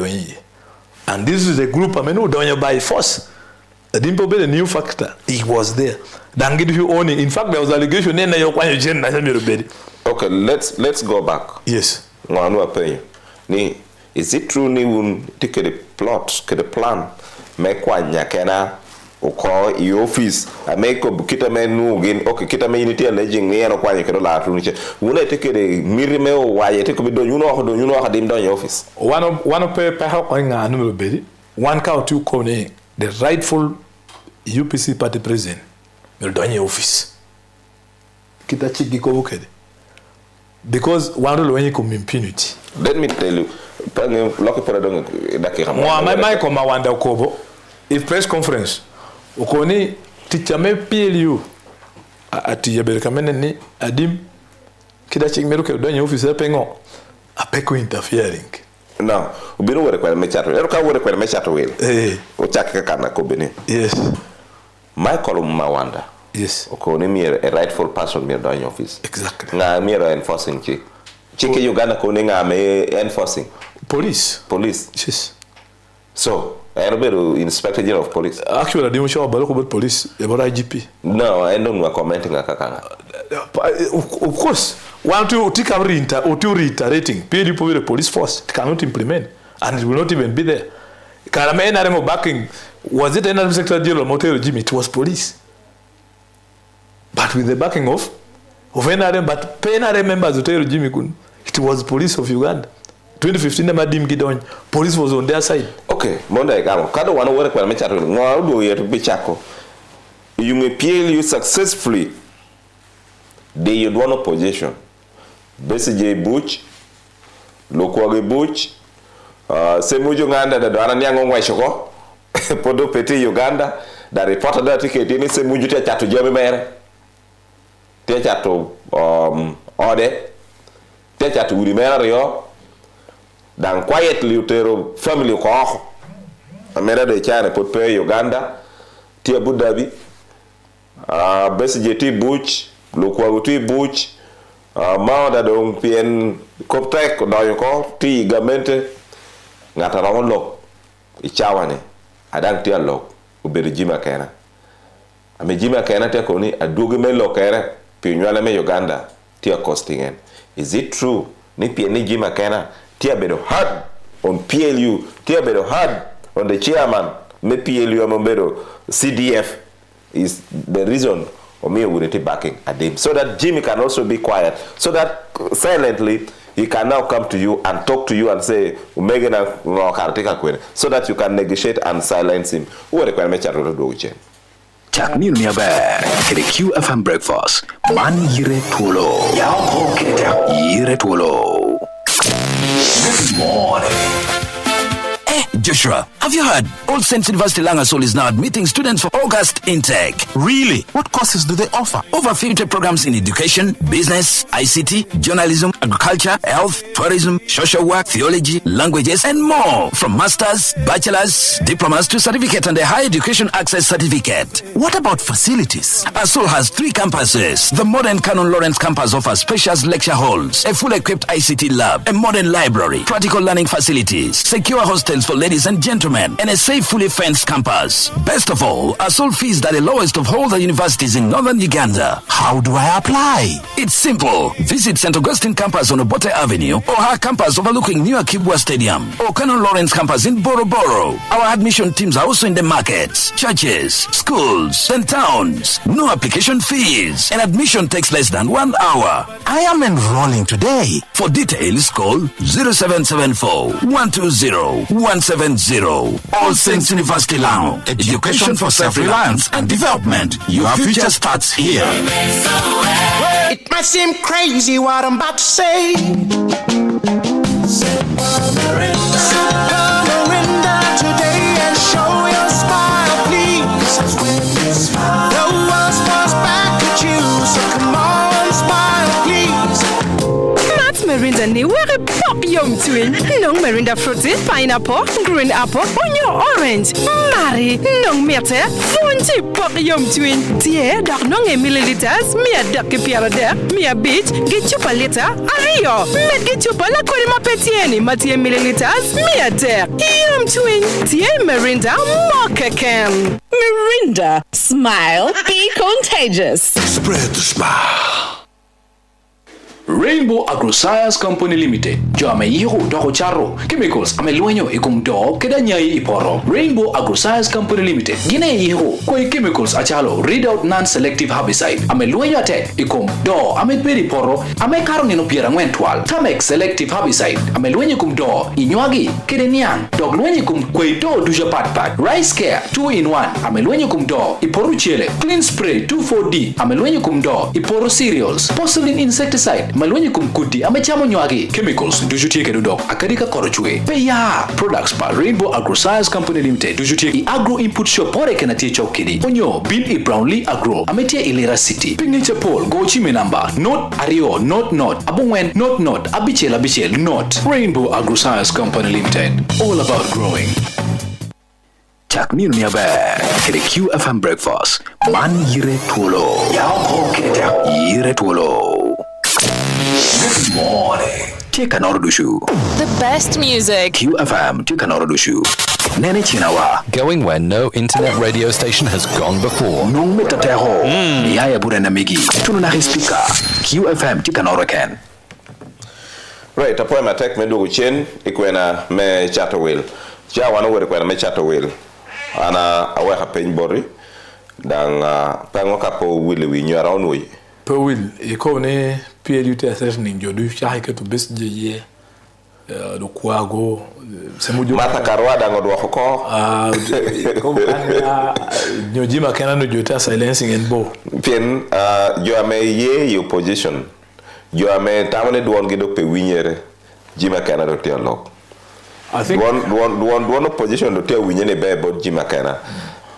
Could that be the reason me do ngotamo silencing and kodo ngokwanyo ko mampichi we kodo go fmer pengo to lero mere no ame ngata ga chaki bucha besi je ngata go re bujna machele no wore kesa part kesa robero kesa treason actually me are disclosing man very clearly because jo ituregi rukunjiri wor but president religious leaders meeting president me going besi je ko museme ndeko binno and take evidence because besi allegation that he come in terms of shelo dega president and it is very unfortunate what you met here mono a man busy to tell okay meme ye do human anti aircraft gun machine dega ping mona hena surprisingly mona hena betraying and you me muse information very hard so aja mako besije Nairobi chani unuti plan uti leaked to muse danu do da hola almost mahari wa meno kutia kia pil museo ko no amira mahi with evidence and indeed do mahi gina dek no timo no sha bedlu tale kreen wini bianya urwata ke president tedu wolengiti peru telo because mata karwa mo beru lawyer mera me ko be jogoni pe binu ko ne ya besi je no ene lu e book launch kana ma besi je no pe beru kam book launch ntika gina dek de mono me Britain and then mono no ko mona heno leaking gino da hoti to regi UK angai ka ma hado gindu chimir bedi no mona po ma hono bedo state aje anyway mona wana weke court yes so mona wana weke court korena binu do nyuke de chadem me jimi jameno disho let's come back to kopa jima kana pira wana nene kara me ka bana da tielo ko ni kira kera lohi pe akonyo chege pien chege dong tiko boko papol mona wana binu ko for another day so is it true ni okay kanga toro kob ni utia yela kana piana kana chane na do be one position ilobo Uganda and one do miro le yoko memi you do no ling miro kwanyo ko mampi mano pretty true because nomination then gen kera dim ameboy wine uti ballot the leading opposition kan think ata miro one blocking abe yellow high queen no be Bobby Wine factically 2 million no quiro 2.5 million and to running in an election monda do muniriya makoto ya no pe ena yongo hebore pe korem ena pele ena ko binu woni temi to ko no bana no bero trikera eno to ena yo woro edo pe dinga tango anu amaka nyu atimongo edo tini mega Jimmy remember no Jimmy any kuira chello. Jimmy was blocked. Yung adimi work when ikot. Kopgi actually they would isha dung akoru you what would give electoral commission. Men nominating in. Adima word name nominating in. Electoral commission then no money gin to attack. Cha akoru ko be Jimmy serving tamario electoral commission de ko. Utomi you will draw. Gidu jopo nominating gi. Nepe me dana shello ke wangi yakinagi. Now at that time no PLUT in the picture. One who are not there. In fact, I remember Jimmy Lego President Museveni Milbe and you're blocking in. That kind of thing at the middle president go blocking them but yell about to get support base did Bobe wine. I'm a peck of blocking. So and generally that I could be that constitutional crisis. But another blaming NP Ginat Yelaken. Ni in the Kelu Chiki, they could be me tika Mohapad, they are Kenyatta yen. Can we make document deck? Gino very simple. Why you? Down on natural no adapt. The natural gin UPC members will be painted could be. In fact, I don't know a time no gina mametne canu gina year Italia kinagi gin kidodim. Ni o week party we constitution debate balama FDC. I'm a party president. Bedo different. Eka flag bearer. I'm a presidential that bedo different. Jimmy Kami to chunga bedo party president. I'm a pedo me to know tema mending constitution guinea. New round tema mending. Edo kekene nushane pedo tito let adimpu nudo abedo. Unu mirtima meni entembedo flag bearer. That you ite UPC for the party president. I mean flag bearer gemechu in presidential adimte running party from within. Unu mirtim gine kama nume tiko kuri nywera tit metieni. So eto for now copy unity whatever or no. One thing wape yere.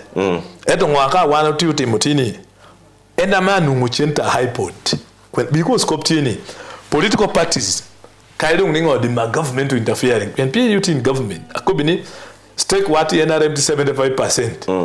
Mean that we are now the ruling party of sort. 75% stake committing in government. Took the 23 cabinet ministers, including Minister of Justice and Constitutional Affairs, law, election and the rest. Electoral Commission ite office Tiboro and PLU. So chimani kane iPod money chenda mo me about political parties. We would both political party leadership parity none. So at the end of the day, government must take a side. Meaning of who is the genuine UPC party president and who is not. Because she n'est pas to these two factions. No. There should be one person.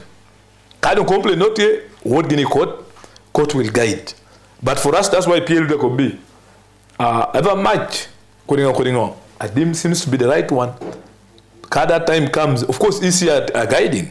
And one war chick because I could be kind one per war chick no ordering which was do to go. But I think was slapping bail Mela when we bullashera and they don't have that money. A bit more going bail. Because children no paper showing in time, Jodo Hogo no don't you get to a deck. Carlo no la when may don't know bail. Anisha don't get to no. I mean, she may get a bone when the guy now can laugh when mother be the million de clabisher. And when times bone went pay 45 million and when. La when I went. Yes. Now, la when Ganya job, a Kanya bone when it's about 3.6. Around there, 3.6 or 4.5. Yes, around 3.6. 3.6. So 3.6 million and I say like bully no, no. Dem da per no. No, I didn't might pay no anybody lawyer. That's bad bully no pay. Bien Joe put charging a demi code, you're charging. Cardio no tete you teacher me better madam. So no, but you know what I party members. So one to influencing number 1 year bailing, you can 1 year 2 meet. But we left to them. I could your going. Ameduti releasing it. Chene go better pay. Would walk a year. Would don't you in the deck. So can't want to interfere in the court, can't want to interfere in Kidan with your deck together. No go check me, you're no going. In fact, for me, a demo dealing a pay what gam office. No go put them in your med, don't you go do it. Because my own put him applying bail. So Jimmy and coach again. Mameko ni plant him you can. No, I demo official which are about IGP. Team attaching ruling a court, mail electoral commission, ni police miro konye. What is my assessing officer? Because police are implementing one pound do. And Kawo to Tikunda water could never be in the same fashion, May 2016. Unfortunately, ame kita en jimi na odonyo kede chale gini tinge yo kopa tagba no on reality you see cha mor mi ulo reality as it is cha watia wota ne jo tie me jo loki mi yor me tamge da ke hawada dum cha bijo tia rama by the way okay da ke watia tunu just the last one uti wor ko gamo chim e ka advert do uti tukumen kan che is ambassador la ratu a PLU member now chale gina PLU era do chichi me jokano do backing first of all is he getting backing from PLU first of all me require poor President Museveni because ola ratu no oberno opponent there I think that was one of the toughest opponent President Museveni because mashiri on take international connection apoyi karate high school no ko banu la ratu no kwano kede George kede Tony Blair okwano kakere ngagi Cambridge and Oxford so we take the international connection and statesmanship amemiro jona opposition ameno point that President Museveni chana deciding equipping tuba noti yake ne piano tunuko making that attempt in 96 port a year edi shabane amacha nena me president would guru otunu yo jolo president gin kede windolo and they shake for the first time maneno gumoro shingi kiri kuj so ichawane aneno jo chimotunu of course tunu yinga bero remarema UPC another person among remarema unfair nyon remarema no kanu negotiating numero tunu by now pono be UPC perhaps no be nominated through that negotiation eto otunu ya hope party peno remo ba ko kitu remo kede UPC no pete fa ko mi computer mero gamoko pod wo chen mero mayoko to ma shere mel video na hetie amejo will take over bulana te ko bitini ne adra mito wasori akana they were his commanders at that time yare apara Michel join popular strangers they know their game kitado game logic lokena do enno so utunu appointment to us in NRM man PLU will be a good thing because first of all you get back in challenge na un PLU one of the scheming uru kanga tora do neno do more chok ya ko dara wenno but of course Minister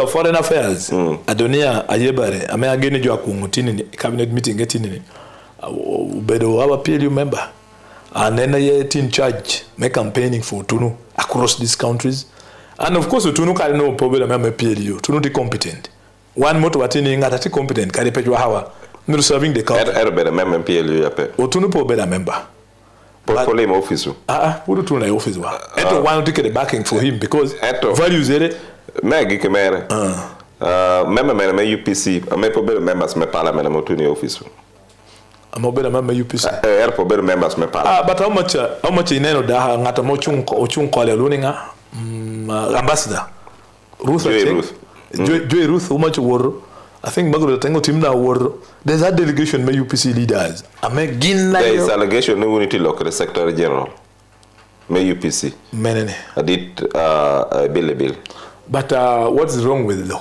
negotiating even Jimmy Damir located because we all want a better no but kaula o male kaula ko me Uganda o me ni yo be that yen be data pingo mi la ko debate kwa Uganda ana maro Jimmy ye copy data le mi be that gudu mi be that nota bera bichel abong wena dek obero na machim nota bera bichel abong wena dek aneno senior counsel lawyer adi Daniel Maratubo no tibora ka bora ba ko do ñu tay di ko ni lo ke nga mana di la produire de ka amala ba iko benengo ko ko ni amana parle awenyo ni ngani bota me tiranera la ko mi de kai que no me akobo ko rikito kawana na dine na paja ko bono aga di chene wetu mu borra da ngere joke da ko ni bir da ko na timpo mirgo war ko akara tuan ko di futam da da kada mi do ko ni ennun topic alonga ngeri la la ko epi sa para yo wor ko ri ngme ko ya kana ni obi pat president ngo ni UPC kada la ya di mo ko te wo da ni ngel ngwa di piramito male to ni ko UPC wa ana de UPC ko ta ken ni mo ka ka to dire ko wa ko trola okay apoyo por pe gam ngato kene pot pe gam ngato kene we ka gam mena meti borakan kanen dunia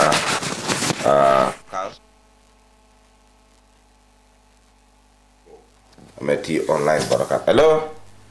Yes, okay, Marilem, icho. Abura ber in kono. Abura ber. Apoyo. Mot Oyite kano. Eyo. Apoyo. Amida apoyo ritual pi program ino kiri jama beshu duja ino kobo. Podan ikiri good history me Uganda kaya. From Uganda National Congress kiri jama kaya beri tima. That is very good. Uganda has been generally unstable since 1966. 66 crisis poyo ikirumbore kere Kabaha. What Prime Minister Kabaha was president. But executive power on Tibor Bore. And there was that conflict. The army commander was Brigadier Opolot, supporting the Kabaka. And the deputy army commander was Amin, supporting Bore and UPC. And the Mengo War, or Lubiri War, they're ending up with Bore winning. Mom? So that tell me you don't politics in Uganda, no. And so Giname Piretek come Mr. Yirokobo, INE, PLU wants a better Uganda. I'm saying that has been the crisis of Uganda since 1966. How can we have a better Uganda? He has not yet defined Peru Donyo Kotekobiwani in PLU, which I believe, if it is a pressure group, but I have a lot of question mark on them. So our Merpeti discussing. I'm just speaking on key issues. And PLU is for a better Uganda. I think there kind of copy Uganda. What does he mean by a better Uganda? And why has under Museveni since 40 years ago, Ngoamio Museveni of failing based on the promises I know about 10-point program. Bala one wako believing ni Museveni udonyi lum achunye chil dangamiyo a better Uganda based on 10-point program. But unde ngiongo tima Jamika idonyo kerutuhu kopere Paul. You are not oil wero. You are not oil northern Uganda ka. Kirikira do Museveni obino bero loka kene. Amekun koboni two constitution me Uganda, 2-term limit to draw, age limit to draw. And then all the elections in Uganda has been violent. You have put a very good question to him. Ngoami opposition don't be suppressed. Now, to me, the definition of a better Uganda is this. The definition of Uganda, where Achaki make they are fighting corruption. Yes. The definition of a better Uganda is good governance, which includes clean government, clean administration. But a clean administration doesn't just come like that. Yeah, man. Clean government, and I'm happy Emmanuel Oyite. Yes. The lawyer. Please, Emmanuel, gam chimma iboro Omara. Go ahead, I want to meet you. I want to have some discussion with you. Having some discussion with you. Better Uganda Better Uganda is just not a clean government and so on. But the clean government, from the following. Man, you're a lawyer. Rule of law is number one. Then constitutionalism. War chika melwa okero. Yo deberu jujua me satisfying greed for power bame ya Museveni. Warre la kochikita ya meto. Me a decrete berungo respect of human rights. Kere me a decrete of piretek free and fair elections. No rigged elections. These are the foundation of a better Uganda, which has defeated us from 1966. Iwa aminu no parliament pe nekojo ingoge.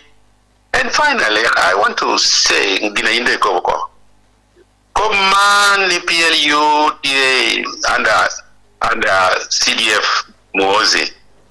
Tiato European Chick, you're a lawyer. Go and look at the Constitution. The provisions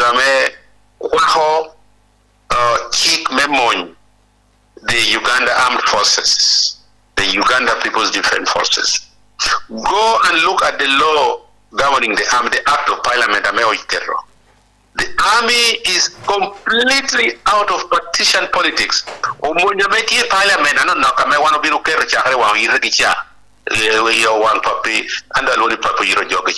was in sympathy of their contribution.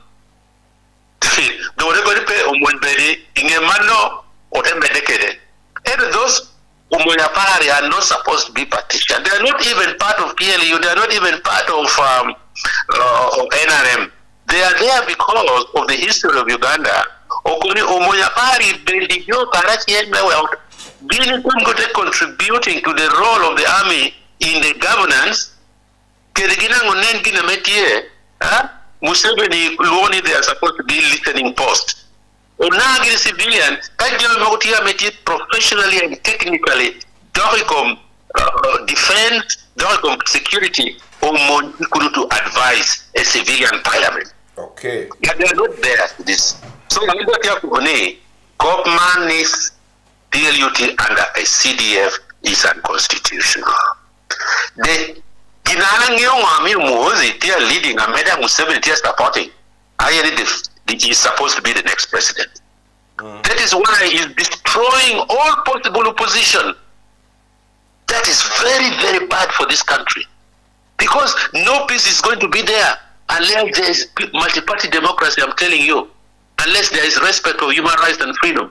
Bala amudi parliament can American and tech Makojo, the replacement. How can such a person be a future president of Uganda? Imakojo Runyan posting here. Kwani leo juadi, kwani mako juadi, kwani the president of Uganda one expecting any.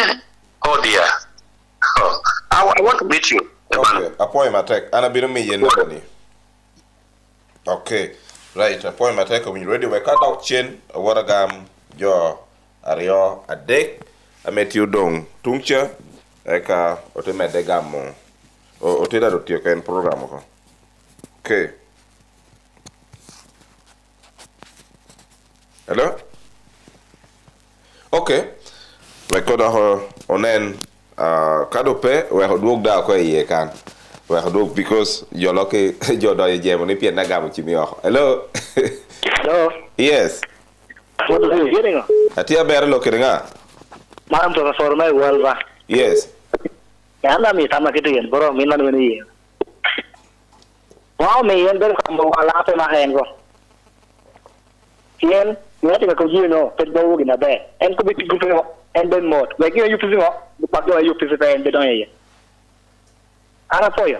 I'll for you to try. Hello? Hello? Hello? Hello? Yes. Hello, madam, for you. A boy, but look at it.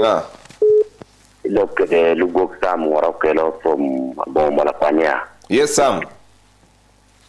Mr. Emmanuel apoyo mateng. Apoyo mina. Apoyo meja buwangan. Apoyo. Akara kono beda kiruni ona butubu.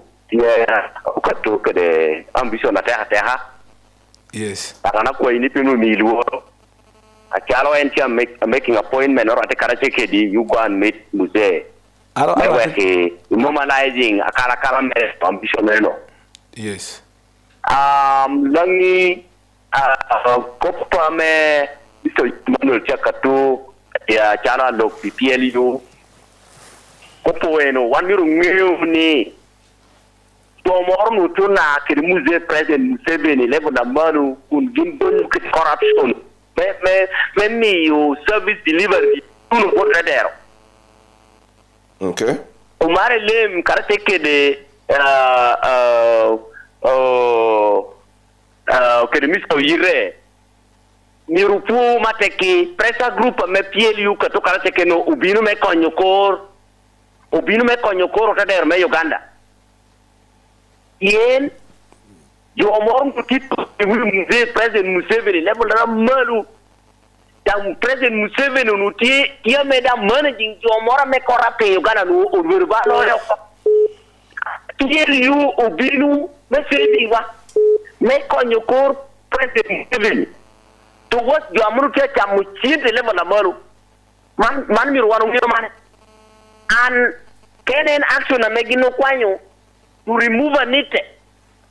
Maybe the speaker of parliament, you know, saving why level the balu can you go warrior. And saving a kid members of parliament, no more worry parliament, usual unujo morame, good members of parliament. And the child teaching go ruin you. Okay. If you are teaching go ruin you, the NPL YouTube to make on your core only. It's your right to know you work me cheating Uganda. And God will cheating Uganda, no there, a common man. Ana tieni, alwak tieni, nuru kujuno fetie.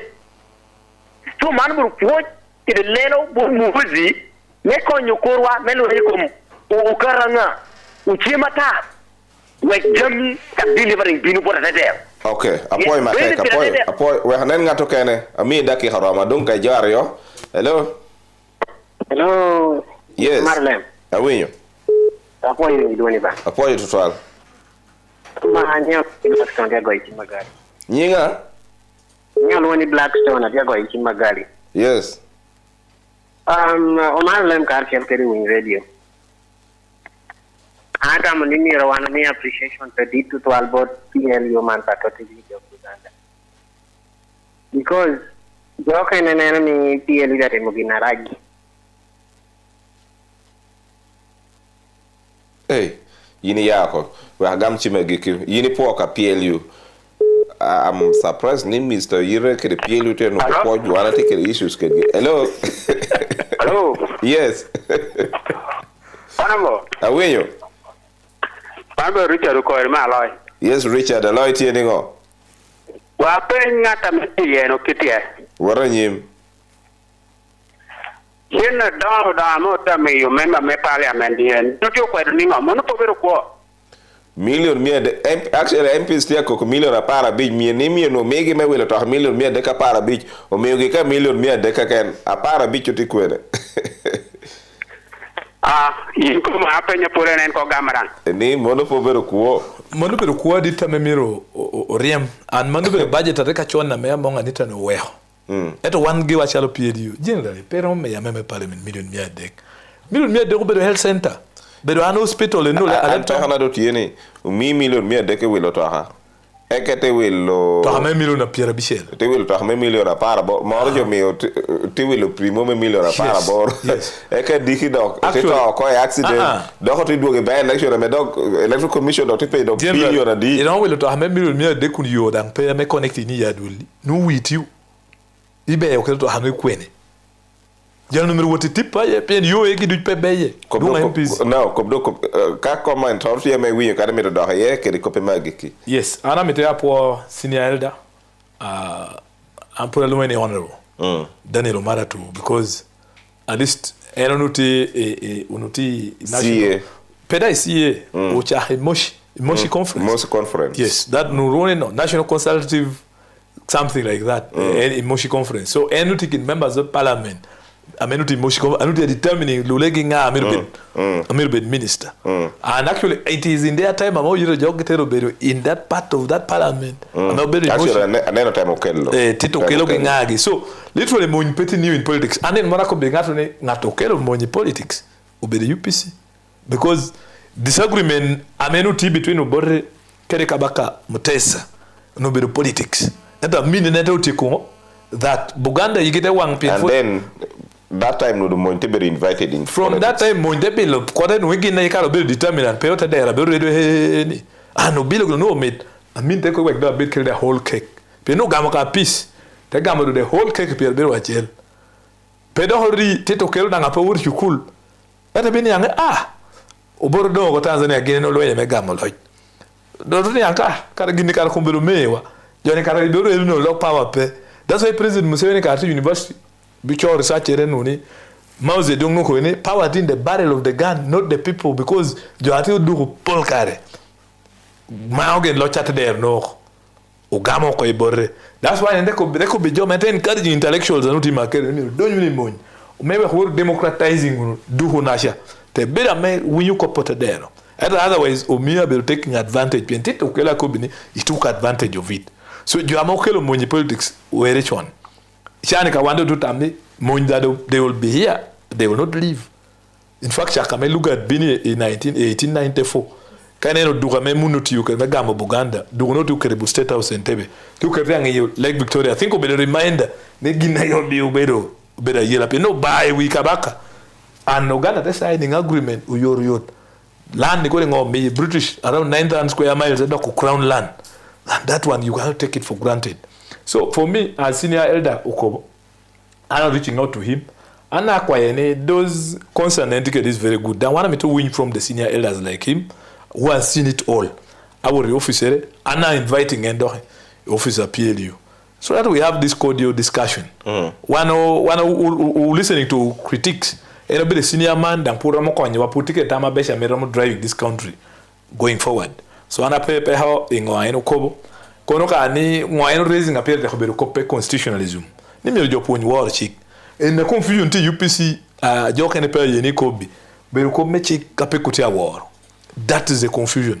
So chimoni ka one period to kobi ka do pera mo lobo chick party ni atitidi. Kila ngo amir trust ingere chick melo Uganda. You can't manage that one. Make sure be a small page. And now this all Bugamechike Uganda, if you can't follow much at here.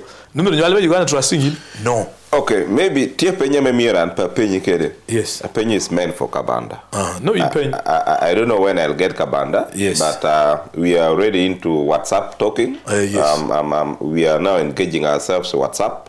And I hope I'll get him soon. Very soon we are going to invite QFM we're engaging the top guys in because General Petty in charge, office is run by politician. We will engage in Kabanda. Yeah, we'll engage him. Yes. So opinion we can have it. You serving for 10 years. You Jima Kena me you dahber for 10 years. T serving that is not for today. Peninatini we want to check job.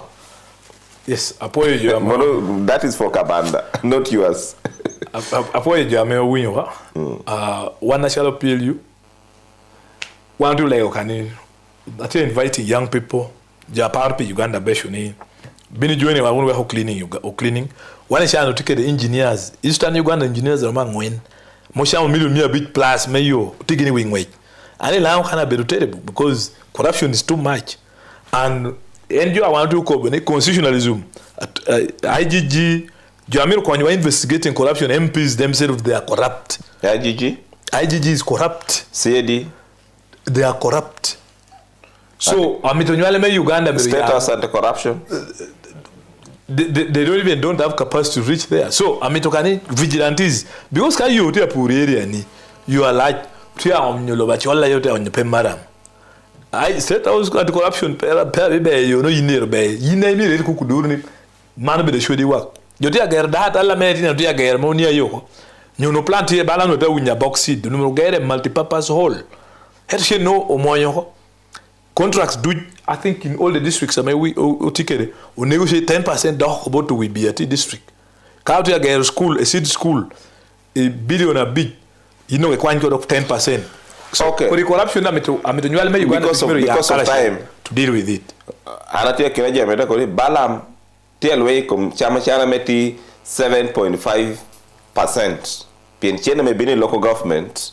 I mean, yeah, national budget is about 7.5. Wait, about 7.5%. Yes. Eto weho 80 plus or 90%. I mean, Chinutia Kwale Center. People are not talking about it. Wait. Parliament of Uganda, I mean, Roko Nutiagero is forever not getting finished. Yes, and not far from Parliament, not far from Balam. Why don't you start from there? Why are you coming for chicken thieves? For today, we say bye-bye. Bye-bye, Mr. Yire, bye-bye. Jack Nil Niabe, the QFM breakfast. Man Yire Twolo. Yao Yire Twolo. Good morning. Every voice. Don't do chela chel. Tikere chena ne. Dok chena dushu. Ti kanora me yaye. Awano nen ba chena koni nen wada ichayo wana kabiku da pokwano. Eno kene yaye streets. Eno kene yaye ken pachi. Wano kelu muziki. Wano kelu kara me pierde. This